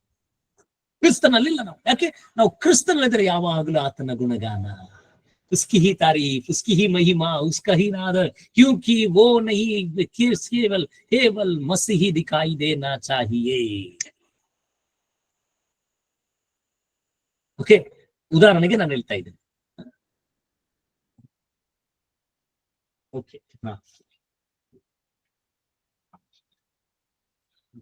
ಓಕೆ, ಪರವಾಗಿಲ್ಲ. ಓಕೆ, ಇದೆ ಪೆನ್ ಇದೆ ನೋಡಿ. ಓಕೆ, ಕ್ರಿಸ್ತನಲ್ಲಿ ಅಂತ ಬರ್ತದೆ. ಕ್ರಿಸ್ತನಲ್ಲಿ ಇದ್ರೆ ನೂತನ ಸೃಷ್ಟಿ. ಇದು ಟ್ರಾನ್ಸ್ಪರೆಂಟ್ ಪೆನ್ ಇದೆ, ಕಾಣಿಸ್ಬೋದು ನಿಮ್ಗೆ. ಇದ್ರ ಟ್ರಾನ್ಸ್ಪರೆಂಟ್ ಪೆನ್ ಇದೆ. ಒಳಗಡೆ ಅಂದಾಗ ಯಾರ ಒಳಗಡೆ ಇದೆವಲ್ಲ ಅವರೇ ಮೇಲೆ ಕಾಣಿಸ್ತಾರೆ. ಆಮೇಲೆ ನಾನು ಹೇಳ್ತಾ ಇರೋದು ಅರ್ಥ ಆಗ್ತಾ ಇದೆಯಾ? ನಾನು ತೋರಿಸ್ಬೇಕಾಗಿತ್ತು, ಬಟ್ ಇದು ಟ್ರಾನ್ಸ್ಪರೆಂಟ್ ಪೆನ್ ಇದೆ, ತೋರಿಸ್ಲಿಕ್ಕೆ ಆಗ್ತಾ ಇಲ್ಲ. ನಮ್ಗೆಲ್ಲರಿಗೂ ಅರ್ಥ ಆಗ್ತಾ ಇರ್ಬೋದು. ಒಳಗಡೆ ಅಂದ್ರೆ ನಮ್ಮನ್ನ ಸುತ್ತಲೂ ಆವರಿಸಿಕೊಳ್ತಾ ಇರುವಂತ ಕ್ರಿಸ್ತನೇ ನಮ್ಮಲ್ಲಿ ಕಾಣಿಸ್ಬೇಕು. ಒಳಗಡೆ ಇರುವಂತ ನಾವಲ್ಲ, ನಾನಲ್ಲ, ಪಾಸ್ಟರ್ ಜಾರ್ಜ್ ಅಲ್ಲ, ನಾವು ಯಾರು ಅಲ್ಲ, ಕ್ರಿಸ್ತನೇ ಕಾಣಿಸ್ಬೇಕು. ಅದೇ ಪೌಲ ಕಲಿಸ್ತಾ ಇದ್ದಾನೆ, ಅದೇ ಪೌಲ ಹೇಳ್ತಾ ಇದ್ದಾನೆ. ನೂತನ ಸೃಷ್ಟಿಗಳು ಯಾರಂದ್ರೆ ಅದು ಕ್ರಿಸ್ತನು ತಾನೇ ಆಗಿದ್ದಾನೆ. ಜಾರ್ಜ್ ಇಲ್ಲ, ಸ್ಪಿರಿಚುವಲ್ ಲೈಫ್ ಲೈನ್ ಇಲ್ಲ, ಯಾವ ಪಾಸ್ಟರ್ ಇಲ್ಲ, ಯಾವ ಸೇವಕರಿಲ್ಲ. ಕ್ರಿಸ್ತನೇ ಕಾಣಿಸ್ಬೇಕು. ನೀವು ನಾನು ಈಗ ಪ್ರೇಯರ್ ಮಾಡಿದ್ದೇವೆ, ಹಾಗಾದ್ರೆ ಇವತ್ತಿನಿಂದ ಕ್ರಿಸ್ತನೇ ನಮ್ಮಲ್ಲಿ ಕಾಣಿಸ್ಬೇಕು. ಯಾರು ನಮ್ಮನ್ನ ಹೊಗಳಿದ್ರೆ ಒಳ್ಳೆ ಮೆಸೇಜ್, ಓ ನೀವು ಸ್ಪಿರಿಚುವಲ್ ಲೈಫ್ ಲೈನ್ಗೆ ಜಾಯ್ನ್ ಆಗ್ತೀರಿ, ಇಲ್ಲ, ನಾವು ಕ್ರಿಸ್ತನಲ್ಲಿ ಜಾಯ್ನ್ ಆಗ್ತೇವೆ. ಸ್ಪಿರಿಚುವಲ್ ಲೈಫ್ ಲೈನ್ ಏನ್ ದೊಡ್ಡದಲ್ಲ, ಅದು ಇದಿಲ್ಲ ಇನ್ನೊಂದಿಲ್ಲ ಇನ್ನೊಂದು ಇರ್ತದೆ. ಇಲ್ಲ, ಕ್ರಿಸ್ತನಲ್ಲೇ ಯಾವಾಗ್ಲೂ ಯಾವುದೇ ವಿಷಯಗಳು, ನೀವು ಸುಂದರವಾಗಿ ಕಾಣಿಸ್ತಾ ಇದ್ದೀರಿ, ನೀವು ಒಳ್ಳೆ ಮನೆ ಕಟ್ಟಿದಿರಿ, ನೀವು ಮದುವೆ ಮಾಡಿದಿರಿ, XYZ, ನೀವು ಏನೇ ಹೇಳ್ತಾ ಇರ್ಬೋದು, ನೀವು ಕ್ರಿಸ್ತನ್. ನಿರಾಶೆ ಆಗೋದು ಇಲ್ಲ, ಭರವಸೆ ಕಳ್ಕೊಳ್ಳೋದು ಇಲ್ಲ. ಓ, ನಂಗೆ ದೇವ್ರು ಹಿಂಗೆ ಹೇಳಿದ್ರು, ನಂಗೆ ದೇವ್ರು ಹಿಂಗೆ ದರ್ಶನ ಕೊಟ್ಟಿದ್ರು. ಅನೇಕರು ಹೇಳ್ತಾರೆ, ನನ್ಗೆ ದೇವ್ರು ಹಿಂಗೆ ಹೇಳಿದ್ರು, ನಂಗೆ ದೇವ್ರು ದರ್ಶನ ಕೊಟ್ರು, ನಂಗೆ ಇದು ಆಯ್ತು ಅದು ಆಯ್ತು, ಏನೂ ಆಗ್ಲಿಲ್ಲ ಅಂತ ತಿಳ್ಕೊಡ್ರಿ. ಅಯ್ಯೋ ಇಲ್ಲ, ನೀವು ನೂತನ ಸೃಷ್ಟಿಯಾಗಿದ್ದೀರಿ. ದೇವರಿಗೆ ತಿಳಿದಿದೆ, ಯಾಕಂದ್ರೆ ಕ್ರಿಸ್ತನಿಗೆ ತಿಳಿದಿದೆ. ಕ್ರಿಸ್ತನು ನಿಮ್ಮಿಂದ ಏನ್ ಮಾಡ್ಬೇಕೆಂಬುದಾಗಿ, ನಿಮಗೋಸ್ಕರ ಏನ್ ಮಾಡ್ಬೇಕಂದಿಟ್ಟಿದ್ದಾನೋ ಆ ಸ್ಥಾನದಲ್ಲಿ ನಿಮ್ಮನ್ನ ತೆಗೆದುಕೊಂಡು ಹೋಗಿ ನಿಲ್ಲಿಸ್ತಾನೆ. ಕ್ರಿಸ್ತ ಯೇಸುವಿನ ನಾಮದಲ್ಲಿ ನೂತನ ಸೃಷ್ಟಿ ಅಲ್ಲಿ ನೋಡಿ. ಅದಕ್ಕೆ ನನ್ಗೆ ಬಹಳ ಇಷ್ಟವಾದದ್ದೇನಪ್ಪಾ ಅಂದ್ರೆ ಕ್ರಿಸ್ತನ ಜೀವಿತ. ನೀವು ಪೂರ್ತಿ ಆತನ ಸೇವೆಯಲ್ಲಿ ನೋಡ್ರಿ, ಎಲ್ಲಿ ಕೂಡ ಕ್ರಿಸ್ತನು ತನ್ನನ್ನ ಹೊಗಳಿಕೊಳ್ಳಲಿಲ್ಲ. ಕ್ರಿಸ್ತನು ತನ್ನನ್ನ ಎಲ್ಲಿ ಹೊಗಳಿಕೊಳ್ಳಿಲ್ಲ. ನಾನು ಸೇವೆ ಮಾಡ್ತಾ ಇದ್ದೀನಿ, ನಾನ್ ದೇವ್ರ ಮಗ, ನಾನು ತಂದೆ ಮಗ, ನಾನು ತಂದೆ ಮಗನ ಇಲ್ಲ, ನಾನು ಯೇಸು ಸ್ವಾಮಿ ಒಬ್ಬನೇ ಮಗ, ನಾನೇ ನನ್ನ ಹೆಸರಿಗೆ ಅದೆಲ್ಲ ಇಲ್ಲ. ಎಲ್ಲಿಯೂ ಹೊಗಳಿಕೊಳ್ಳಿಲ್ಲ ರೀ. ಸ್ವಾಮಿ ಯೇಸು ಸ್ವಾಮಿ ರೀ ತಂದೆಯನ್ನ ಹೊಗಳಿ ಕೇಳಿದಿರಾ, ನೋಡಿದಿರಾ? ತಂದೆಯನ್ನ ಹೊಗಳಿದ್ರು. ಅಷ್ಟಕ್ಕೆ ಸಾಕಾಗಲ್ಲ. ಈಗ ಸ್ವಾಮಿ ಬಳಿ, ದೇವರ ಬಳಿಗೆ ಬನ್ರಿ. ದೇವರು ನಾನು ಇಲ್ಲ, ದೇವರು ಹೇಳ್ತಾನೆ, ನಾನು ಎಲ್ಲಾ ನಾಮಗಳಿಗಿಂತ ಉನ್ನತವಾದ ನಾಮವನ್ನ ನಿನಗೆ ಯೇಸು ಕ್ರಿಸ್ತನಿಗೆ ಕೊಟ್ಟಿದ್ದಾನೆ. ತಂದೆ ಮಗನಿಗೆ ಹೊಗಳ್ತಾನೆ, ಮಗ ತಂದೆಗೆ ಹೊಗಳ್ತಾನೆ. ಯಾರು ತಮ್ಮನ್ನ ತಾವು ಹೊಗಳಿಕೊಳ್ಳೋದಿಲ್ಲ. ಯಾಕಂದ್ರೆ ಬೈಬಲ್ ಹೇಳ್ತದೆ ಯಾವ ರೀತಿ ನಾವು ಕ್ರಿಸ್ತನಲ್ಲಿದ್ದೇವೆ. ಓಕೆ, ನಾವು ಕ್ರಿಸ್ತನಲ್ಲಿದ್ದೇವೆ, ಕ್ರಿಸ್ತನು ತಂದೆಯಲ್ಲಿದ್ದಾನೆ. ಆಮೇಲೆ ಕ್ರಿಸ್ತನಲ್ಲಿ ಹೋದ್ರೆ ಕ್ರಿಸ್ತನು ತಂದೆಯಲ್ಲಿ. ಹಿಂಗೆ ಹೇಳ್ತೇನೆ ನಿಮ್ಗೆ, ನಮ್ಮನ್ನ ನಾವು ಕ್ರಿಸ್ತನಲ್ಲಿ ಬಿತ್ತಿದ್ರೆ ಕ್ರಿಸ್ತನು ತೆಗೆದುಕೊಂಡು ಹೋಗಿ ನಮ್ಮನ್ನ ತಂದೆಯಲ್ಲಿ ಬಿತ್ತುತ್ತಾನೆ. ಎಂತ ಸೌಭಾಗ್ಯ ಅಲ್ವೇ, ಎಂತ ಸೌಭಾಗ್ಯ ಅಲ್ವೇ. ಅಂದ್ರೆ ಅರ್ಥ, ಈಗ ನೋಡಿ, ನಾವು ಕ್ರಿಸ್ತನಲ್ಲಿ ಓದಿ ನಾವು ಕಾಣಿಸ್ತಾ ಇಲ್ಲ. ಈಗ ಕ್ರಿಸ್ತನು ಕಂಡನು. ಕ್ರಿಸ್ತನ್ ಏನ್ ಮಾಡಿದ್ರು, ತನ್ನನ್ನು ತಾನು ಕಾಣಿಸಿಕೊಳ್ಳದೆ ಆತನು ತಂದೆಯೊಳಗಡೆ ಹೋದನು. ಈಗ ಕಾಣಿಸೋರು ಯಾರು? ಓ, ಕರ್ತನು ನಮ್ಮ ಒಳಗಡೆ ಕಾಣಿಸ್ತಾನೆ, ನಮ್ಮ ಮೇಲೆ ಕಾಣಿಸ್ತಾನೆ, ನಮ್ಮ ಸುತ್ತಲೂ ಕಾಣಿಸ್ಕೊಳ್ತಾನೆ, ತಂದೆ ಆವರಿಸಿಕೊಳ್ತಾನೆ. ಎಂತ ಶ್ರೇಷ್ಠ ಸೌಭಾಗ್ಯ, ಎಂತ ಅದ್ಭುತವಾದ. ಅದಕ್ಕೆ ಆತನ ಹೇಳ್ತಾನೆ, ಓಕೆ, ಈಗೋ ಎಲ್ಲವೂ ಹೋಗಿ ಎಲ್ಲವೂ ನೂತನವಾಯಿತು. ನಾನು ಅದಕ್ಕೆ ಹೇಳಿದೆ, ಎಲ್ಲವೂ ಅಂದಾಗ ನಿಮ್ಮ ರೋಗ, ನಿಮ್ಮ ಬೇನೆ, ನಿಮ್ಮ ಕಾಯಿಲೆ, XYZ, ಅದು ಶಾರೀರಿಕವಾಗಿರ್ಬೋದು, ಮಾನಸಿಕವಾಗಿರ್ಬೋದು, ಆತ್ಮಿಕವಾಗಿರ್ಬೋದು, ಅದೆಲ್ಲವೂ ಹೋಗ್ತದೆ, ಎಲ್ಲವೂ ನೂತನವಾಗ್ತದೆ. ಯಾಕಂದ್ರೆ ವಾಕ್ಯದಲ್ಲಿ ಬರ್ತದೆ. ಯಾವಾಗ ಆಗ್ತದೆ? ಯಾವಾಗ ಕ್ರಿಸ್ತನಲ್ಲಿದ್ದೇವೆ ಆವಾಗ ಆಗ್ತದೆ.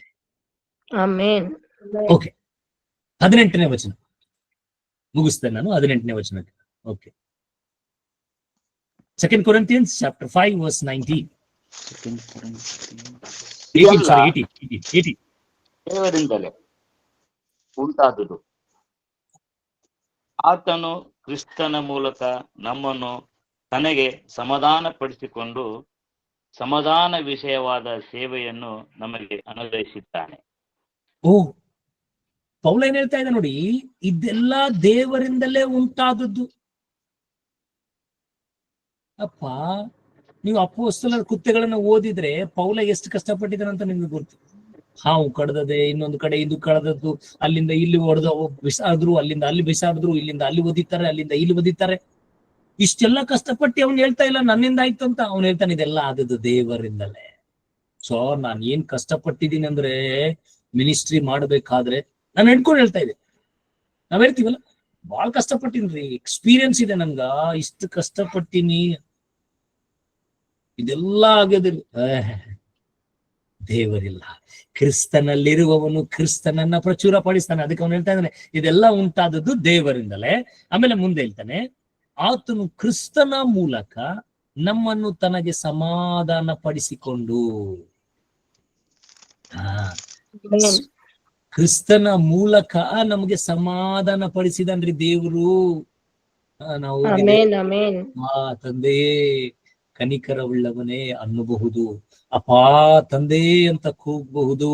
ಅದಕ್ಕೆ ಅವನು ಹೇಳ್ತಾನೆ, ತನಗೆ ಸಮಾಧಾನ ಪಡಿಸಿಕೊಂಡು, ಕ್ರಿಸ್ತನ ಮೂಲಕ ನಮ್ಮನ್ನು ತನಗೆ ಸಮಾಧಾನ ಪಡಿಸಿಕೊಂಡು ಸಮಾಧಾನದ ವಿಷಯವಾದ ಸೇವೆಯನ್ನ ನಮಗೆ ಅನುಗ್ರಹಿಸಿದಾನೆ. ಕ್ರಿಸ್ತನ ಮೂಲಕ ನಮ್ಗೆ ಸಮಾಧಾನ ಪಡಿಸಿ ಆ ಸಮಾಧಾನದ ಸೇವೆಯನ್ನ ನಮ್ಗೆ ಒದಗಿಸಿ ಕೊಟ್ಟಿದ್ದಾನಂತ. ನಾವ್ ಹೇಳ್ತೇವೆ, ನಮ್ಗೆ ಪ್ರಾಫಿಟಿಕ್ ಮಿನಿಸ್ಟ್ರಿ ಕೊಟ್ಟಿದ್ದಾನೆ ದೇವರು, ನಮಗೆ ವಿಷನ್ಸ್ ಮಿನಿಸ್ಟ್ರಿ ಕೊಟ್ಟಿದ್ದಾನೆ ದೇವರು. ಅನೇಕರು ಹೇಳ್ತಾರೆ, ನನಗೆ ಹೀಲಿಂಗ್ ಮಿನಿಸ್ಟ್ರಿ ಕೊಟ್ಟಿದ್ದಾನೆ ದೇವರು, ನಮ್ಗೆ ಸಭೆಗಳನ್ನ ಕಟ್ಟುವಂತ ಮಿನಿಸ್ಟ್ರಿ ಕೊಟ್ಟಿದ್ದಾನೆ ದೇವರು. ಪೌಲ ಸಭೆಗಳ ಮೇಲೆ ಸಭೆ ಕಟ್ಟಿದ್ದಾನೆ, ಅದ್ಭುತಗಳ ಮೇಲೆ ಅದ್ಭುತ ಉಂಟಾಗಿದೆ ಅವನ ಒಂದು ಲೈಫಲ್ಲಿ. ಆದ್ರೆ ಅವನು ಹೇಳ್ತಾ ಇದ್ದಾನೆ, ನನಗೆ ದೇವರು ಸಮಾಧಾನ ಪಡಿಸುವ ಸೇವೆ ಕೊಟ್ಟಿದ್ದಾನೆ. ಕೆಲವೊಂದ್ ಸಾರ್ತಿ ನನ್ನ ಪಕ್ಕದಲ್ಲಿ ಕೂತಾಗ, ನನ್ನ ಫೋನ್ ಅಲ್ಲಿ ಸ್ವಲ್ಪ ವಾಯ್ಸ್ ವ್ಯಾಲ್ಯೂಮ್ ಜಾಸ್ತಿ ಇದ್ದಾಗ ಪಕ್ಕದವ್ರು ಕೇಳ್ತಾ ಇರ್ತಾರ, ಅಣ್ಣ ಸಾಕ್ ಮಾಡೋಣ, ಎಷ್ಟು ಕೇಳ್ತಿ ಅವ್ರು ಎಷ್ಟ್ ಹಚ್ತಾರ ಭಾಷಣ, ಪೂರ್ತಿ ಸ್ಟೋರಿನೇ ಹೇಳ್ತಾರ ಅವ್ರು, ನೀ ಕೇಳ್ತಲ್ಲ ಎಷ್ಟು ಸಮಾಧಾನದಿಂದ ಅಂತ. ಯಾಕಂದ್ರೆ ನನ್ನನ್ನ ಕೇಳುವವರು ಇರಲಿಲ್ಲ, ಆದ್ರೆ ದೇವರು ನನ್ನನ್ನು ಸಮಾಧಾನದಿಂದ ಕೇಳಿ ನನಗೆ ಸದುತ್ತರ ಪಾಲಿಸಿದನು. ನಾನು ಸಮಾಧಾನದಿಂದ ಕೇಳ್ತೇನೆ. Pin to pin, pin to pin, pin to pin ಹೇಳ್ತಾರ್ರಿ. ಒಂದೊಂದು ಲೈನ್ ಒಂದೊಂದು ವರ್ಡ್ ಹೇಳ್ತಾರೆ. ಯಾಕಂದ್ರೆ ಅದು ಹರ್ಟ್ ಆಗಿರ್ತದೆ ಅವರಿಗೆ, ಆ ಭಾಗದಲ್ಲಿ ಅವರಿಗೆ ಸಮಾಧಾನ ಬೇಕಾಗಿರ್ತದೆ. ಅದಕ್ಕೆ ಪೌಲ ಹೇಳ್ತಾ ಇದ್ದಾನೆ, ನನ್ಗೆ ಸಮಾಧಾನ ಪಡಿಸುವಂತ ಸೇವೆ ಕೊಟ್ಟಿದ್ದಾನೆ. ಓಕೆ, ಸಮಾಧಾನ ಪಡಿಸುವ ಸಮಾಧಾನ ಸೇವೆ ನನಗೆ ಅನುಗ್ರಹಿಸಿದ್ದಾನೆ. ಆ ಸಮಾಧಾನ ವಾಕ್ಯವೇನೆಂದರೆ, ನೋಡಿ ಹೆಂಗಿದೆ ಸಮಾಧಾನ ವಾಕ್ಯವೇನೆಂದ್ರೆ, ದೇವರು ಮನುಷ್ಯರ ಅಪರಾಧಗಳನ್ನು ಅವರ ಲೆಕ್ಕಕ್ಕೆ ಹಾಕದೆ ಲೋಕವನ್ನು ಕ್ರಿಸ್ತನಲ್ಲಿ ತನಗೆ ಸಮಾಧಾನ ಪಡಿಸಿಕೊಳ್ಳುತ್ತಿದ್ದೆನೆಂಬುದೇ. ಆಮೇನ್. ಓ, ಇಲ್ಲಿ ಬಂತ್ರಿ ವಾಕ್ಯ. ಏನ್ ಹೇಳ್ತಾನೆ ಸರಿಯಾಗಿ ಕೇಳ್ಬೇಕು. ಮನುಷ್ಯರ ಅಪರಾಧಗಳನ್ನ ಅವರ ಲೆಕ್ಕಕ್ಕೆ ಹಾಕದೆ ಅಂದ್ರೆ, ಪಾಸ್ಟರ್ ಬಹಳಷ್ಟು ಜನರಿಗೆ, ಈ ಸೇವಕರು ಹೇಳ್ಬಿಟ್ಟಿದ್ದಾರೆ ಕೆಲವೊಬ್ಬರಿಗೆ, ಕೆಲವೊಬ್ರು ತಾವು ಓದಿದ ಪ್ರಕಾರ ತಿಳ್ಕೊಂಡ ಪ್ರಕಾರ ಏನಂದ್ರೆ, ದೇವರಿಗೆ ನಮ್ಮ ಪಾಪವನ್ನ ಲೆಕ್ಕಕ್ಕೆ ಹಾಕೋದಿಲ್ಲ ಅಂತ. ನಾವು ಕ್ಷಮಿಸಲ್ಪಟ್ಟವರು ಸರ್, ನಾವು ಲೆಕ್ಕಕ್ಕೆ ಬರೋದಿಲ್ಲ. ಹೌದಾ? ನಮ್ಮ ಪಾಪಗಳ ಲೆಕ್ಕಕ್ಕೆ ಬರೋದು.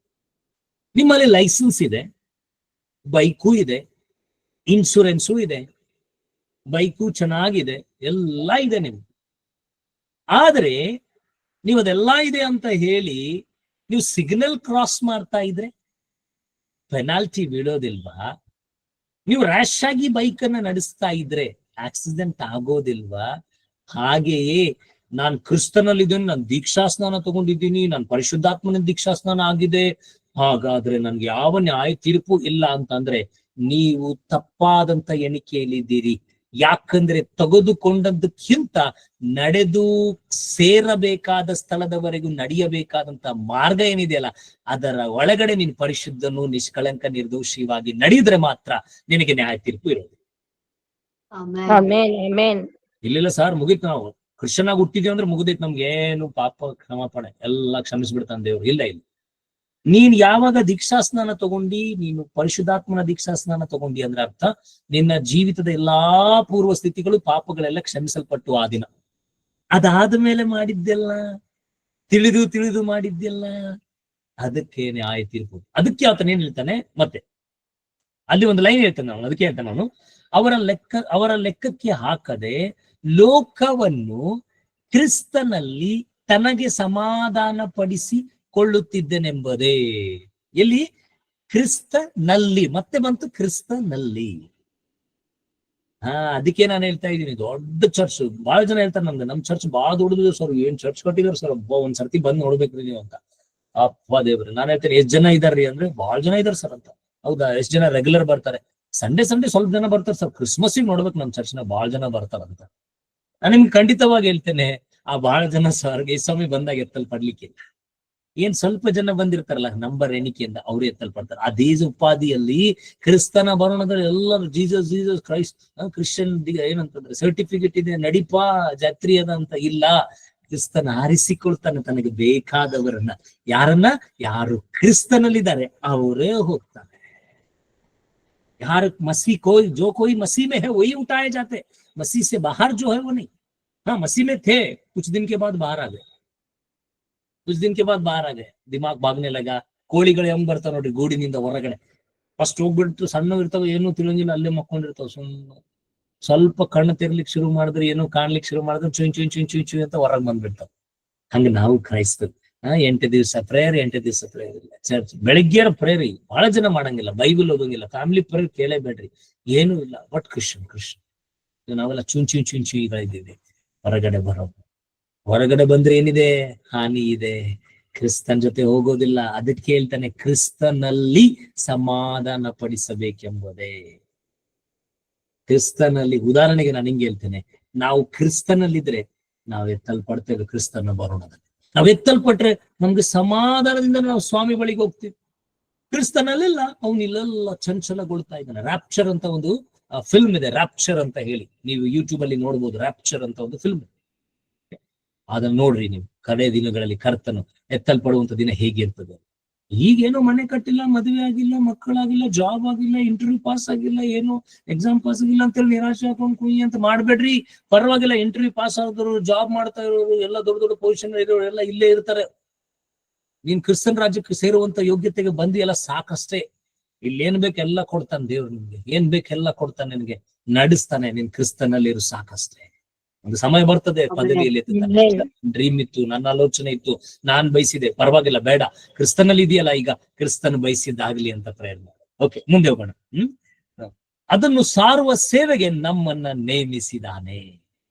ಅದಕ್ಕೆ ನಾನು ಹೇಳ್ತಾ ಇದ್ದೇನೆ, ಹೀಲಿಂಗ್ ಮೀಟಿಂಗ್ಸ್ ಅಂದ್ರೆ ಬಹಳ ಜನ ಬರ್ತಾರೆ, ಅದ್ಭುತಗಳ ಮೀಟಿಂಗ್ಸ್ ಅಂದ್ರೆ ಬಹಳ ಜನ, ಕ್ರಿಸ್ತನ ವಾಕ್ಯದ ಮೀಟಿಂಗ್ ಬಂದ್ರೆ ಬಹಳ ಬಿಸಿ ಇದ್ದೆ ಸರ್, ಮಕ್ಕಳ ಅಳ್ಳತ್ತಿದ್ರು, ಎಕ್ಸಾಮ್ ಇತ್ತು ಮಕ್ಕಳದು, ಗಂಡ ಅಳ್ಳತ್ತಿದ್ದೀನಿ ಸರ್. ಯಾಕೆ? ಪ್ರೇಯರ್ ಟೈಮೇ ಇಲ್ಲ, ವಾಕ್ಯ ಕೇಳಲಿಕ್ಕೆ ಟೈಮೇ ಇಲ್ಲ. ಮೀಟಿಂಗ್, ಹೀಲಿಂಗ್ ಮೀಟಿಂಗ್ಸ್, ಅಲ್ಲಿ ಹೋಗಿ ಸೀರೆಗಳು ನೋಡ್ತಾರೆ, ಡ್ರೆಸ್ ನೋಡ್ತಾರೆ, ಪ್ಯಾಂಟ್ ಶರ್ಟ್ ನೋಡ್ತಾರೆ, ಕೋಟ್ ನೋಡ್ತಾರೆ, ಪಾಸ್ಟರ್ ನೋಡ್ತಾರೆ. ಯಾವಾಗ ಟೈಮ್ ಸಿಗ್ತದೆ ಲೈನ್ ಹಚ್ಚು ನೋಡ್ರಿ. ಕೆಲವೊಂದ್ ಸರ್ತಿ ನಾನು ಬಹಳಷ್ಟು ಜನರಿಗೆ ಹಿಂಗ ಲೈನ್ ಹಚ್ಚಿ ಪ್ರೇಯರ್ ಮಾಡುವಾಗ ನಾನು ಅದಕ್ಕೆ ಬೇಡ ಅನ್ಸ್ತಾ ಇತ್ರಿ, ಬಿಟ್ಬಿಟ್ಟೆ ನಾನು. ಯಾಕಂದ್ರೆ ಲೈನ್ ಕ್ಯೂ ಅಲ್ಲಿ 2-3 ಜನ ಇರ್ತಾರೆ ನೋಡ್ರಿ, ಅವ್ರು ಬೈತಾ ಇರ್ತಾರೆ, ನೀ ಹಿಂದ್ ಬಂದಿ ನಿಂದ್ರ, ನಾ ಮುಂದತ್ತಿ ನೀವು, ಅಲ್ಲಿ ಬಿ ಕಾಂಪಿಟೇಷನ್. ಕ್ರಿಸ್ತನಲ್ಲಿಲ್ಲ, ಪಾಸ್ಟರ್ ತಲೆ ಮೇಲೆ ಕೈ ಇಟ್ರೆ ಇಲ್ಲ. ನೀನ್ ಕ್ರಿಸ್ತನಲ್ಲಿದ್ರೆ ನಿನ್ಗೆ ಬಿಡುಗಡೆ ಇದೆ ಎಲ್ಲವೂ ಕೂಡ. ಓಕೆ, ಕೊನೆಯ ವಚನಗಳು. ಓಕೆ, ನಾನು ಕೊನೆಯ ವಚನಗಳನ್ನ ಹೇಳೋಕೆ ಮುಂಚೆ ಪ್ರೇಯರ್ ಮಾಡೋಣ, ಯಾಕಂದ್ರೆ ಟೈಮ್ ಆಗಿದೆ. ನಾವು ಪ್ರೇಯರ್ ಮಾಡೋಣ. ಶುಕ್ರವಾರ ದಿವಸ ಇದನ್ನ ನೋಡೋಣ. ಆಮೇಲೆ ಶನಿವಾರ ನೆನ್ಪಿಟ್ಕೊಳ್ರಿ, ಸೆಕೆಂಡ್ ಕಮಿಂಗ್, ಕ್ರಿಸ್ತನ ಬರೋಣಕ್ಕಾಗಿ ಮೊದಲಗಿತ್ತಿಯ ಸಿದ್ಧತೆ ಅನ್ನುವಂಥ ವಿಷಯದಲ್ಲಿ ನಾವು ಮಾತಾಡ್ಲಿಕ್ಕಿದ್ದೇವೆ. ಸಾಯಂಕಾಲ 6:30 8 ಗಂಟೆವರೆಗೆ ಇರ್ತದೆ. ಮೇ ಬಿ ಲೇಟ್ ಆಗ್ಬಹುದು, ಯಾಕಂದ್ರೆ ನಾನು ಫಸ್ಟ್ ಎಲ್ಲಾ ಕ್ವಶನ್ಸ್ ಗಳನ್ನ ತಗೊಳ್ತೇನೆ. ನಿಮ್ ಪ್ರಶ್ನೆಗಳೇನಾದ್ರೂ ಇದ್ರೆ ನೀವು ತಗೊಂಡ್ ಬನ್ರಿ, ಕೇಳೋಣ. ನನಗೇನ್ ಪೂರ ಜ್ಞಾನ ಇಲ್ಲ, ನನ್ಗೆ ಗೊತ್ತಿದ್ರೆ ನಾನು ಹೇಳ್ತೇನೆ, ಗೊತ್ತಿಲ್ಲ ಅಂದ್ರೆ ನಾನು ಬರ್ಕೊಂಡು ಓದ್ತೇನೆ, ಮತ್ತೆ ಬಂದು ನಿಮ್ ಮುಂದೆ. ಸೊ ರೆಡಿ ಆಗಿ ಬರ್ರಿ 6:30ಗೆ. ಆಮೇಲೆ ಪ್ರಶ್ನೆಗಳು ಅದಾದ್ಮೇಲೆ ನಾವು ಈ ಸೆಕೆಂಡ್ ಕಮಿಂಗ್ ನ ವಿಷಯದಲ್ಲಿ ನೋಡ್ಲಿಕ್ಕಿದೆ. ನಾನು ಬಯಸ್ತೇನೆ ಎಲ್ಲ ಕ್ರೈಸ್ತರಿಗೆ ಕೊಡು. ಎಲ್ಲ ಬಹಳ ಜನ ನೋಡ್ತಾ ಇರ್ತೇನೆ, ಕೆಲವೊಂದು ಮೀಟಿಂಗ್ಸ್ ಗಳಲ್ಲಿ ನಾನು ಆನ್ಲೈನ್ ಅಲ್ಲಿ ಜಾಯಿನ್ ಆಗಿ ನೋಡ್ತಾ ಇರ್ತೇನೆ. ಏನು ಇಲ್ಲ, ಖಾಲಿ ಅದು ಆಯ್ತು, ಇದು ಆಯ್ತು, ಅದ್ಭುತ ಅದ್ಭುತ ಅದ್ಭುತ. ವಾಕ್ಯನೇ ಅದು, ನಾನು ಇಲ್ಲ ಅಂತ ಹೇಳ್ತಾ ಇಲ್ಲ. ಬಟ್ ಸಿದ್ಧ ಮಾಡ್ರಿ, ಕ್ರಿಸ್ತನ್ ಬರ್ತಾ ಇದ್ದಾನೆ. ಇದು ಕೊನೆಯ ಒಂದು ಕಾಲ್ ಇದೆ, ಕೊನೆಯ ಒಂದು ಕಾಲ್ ಇದೆ ನಿಮ್ಗೆ.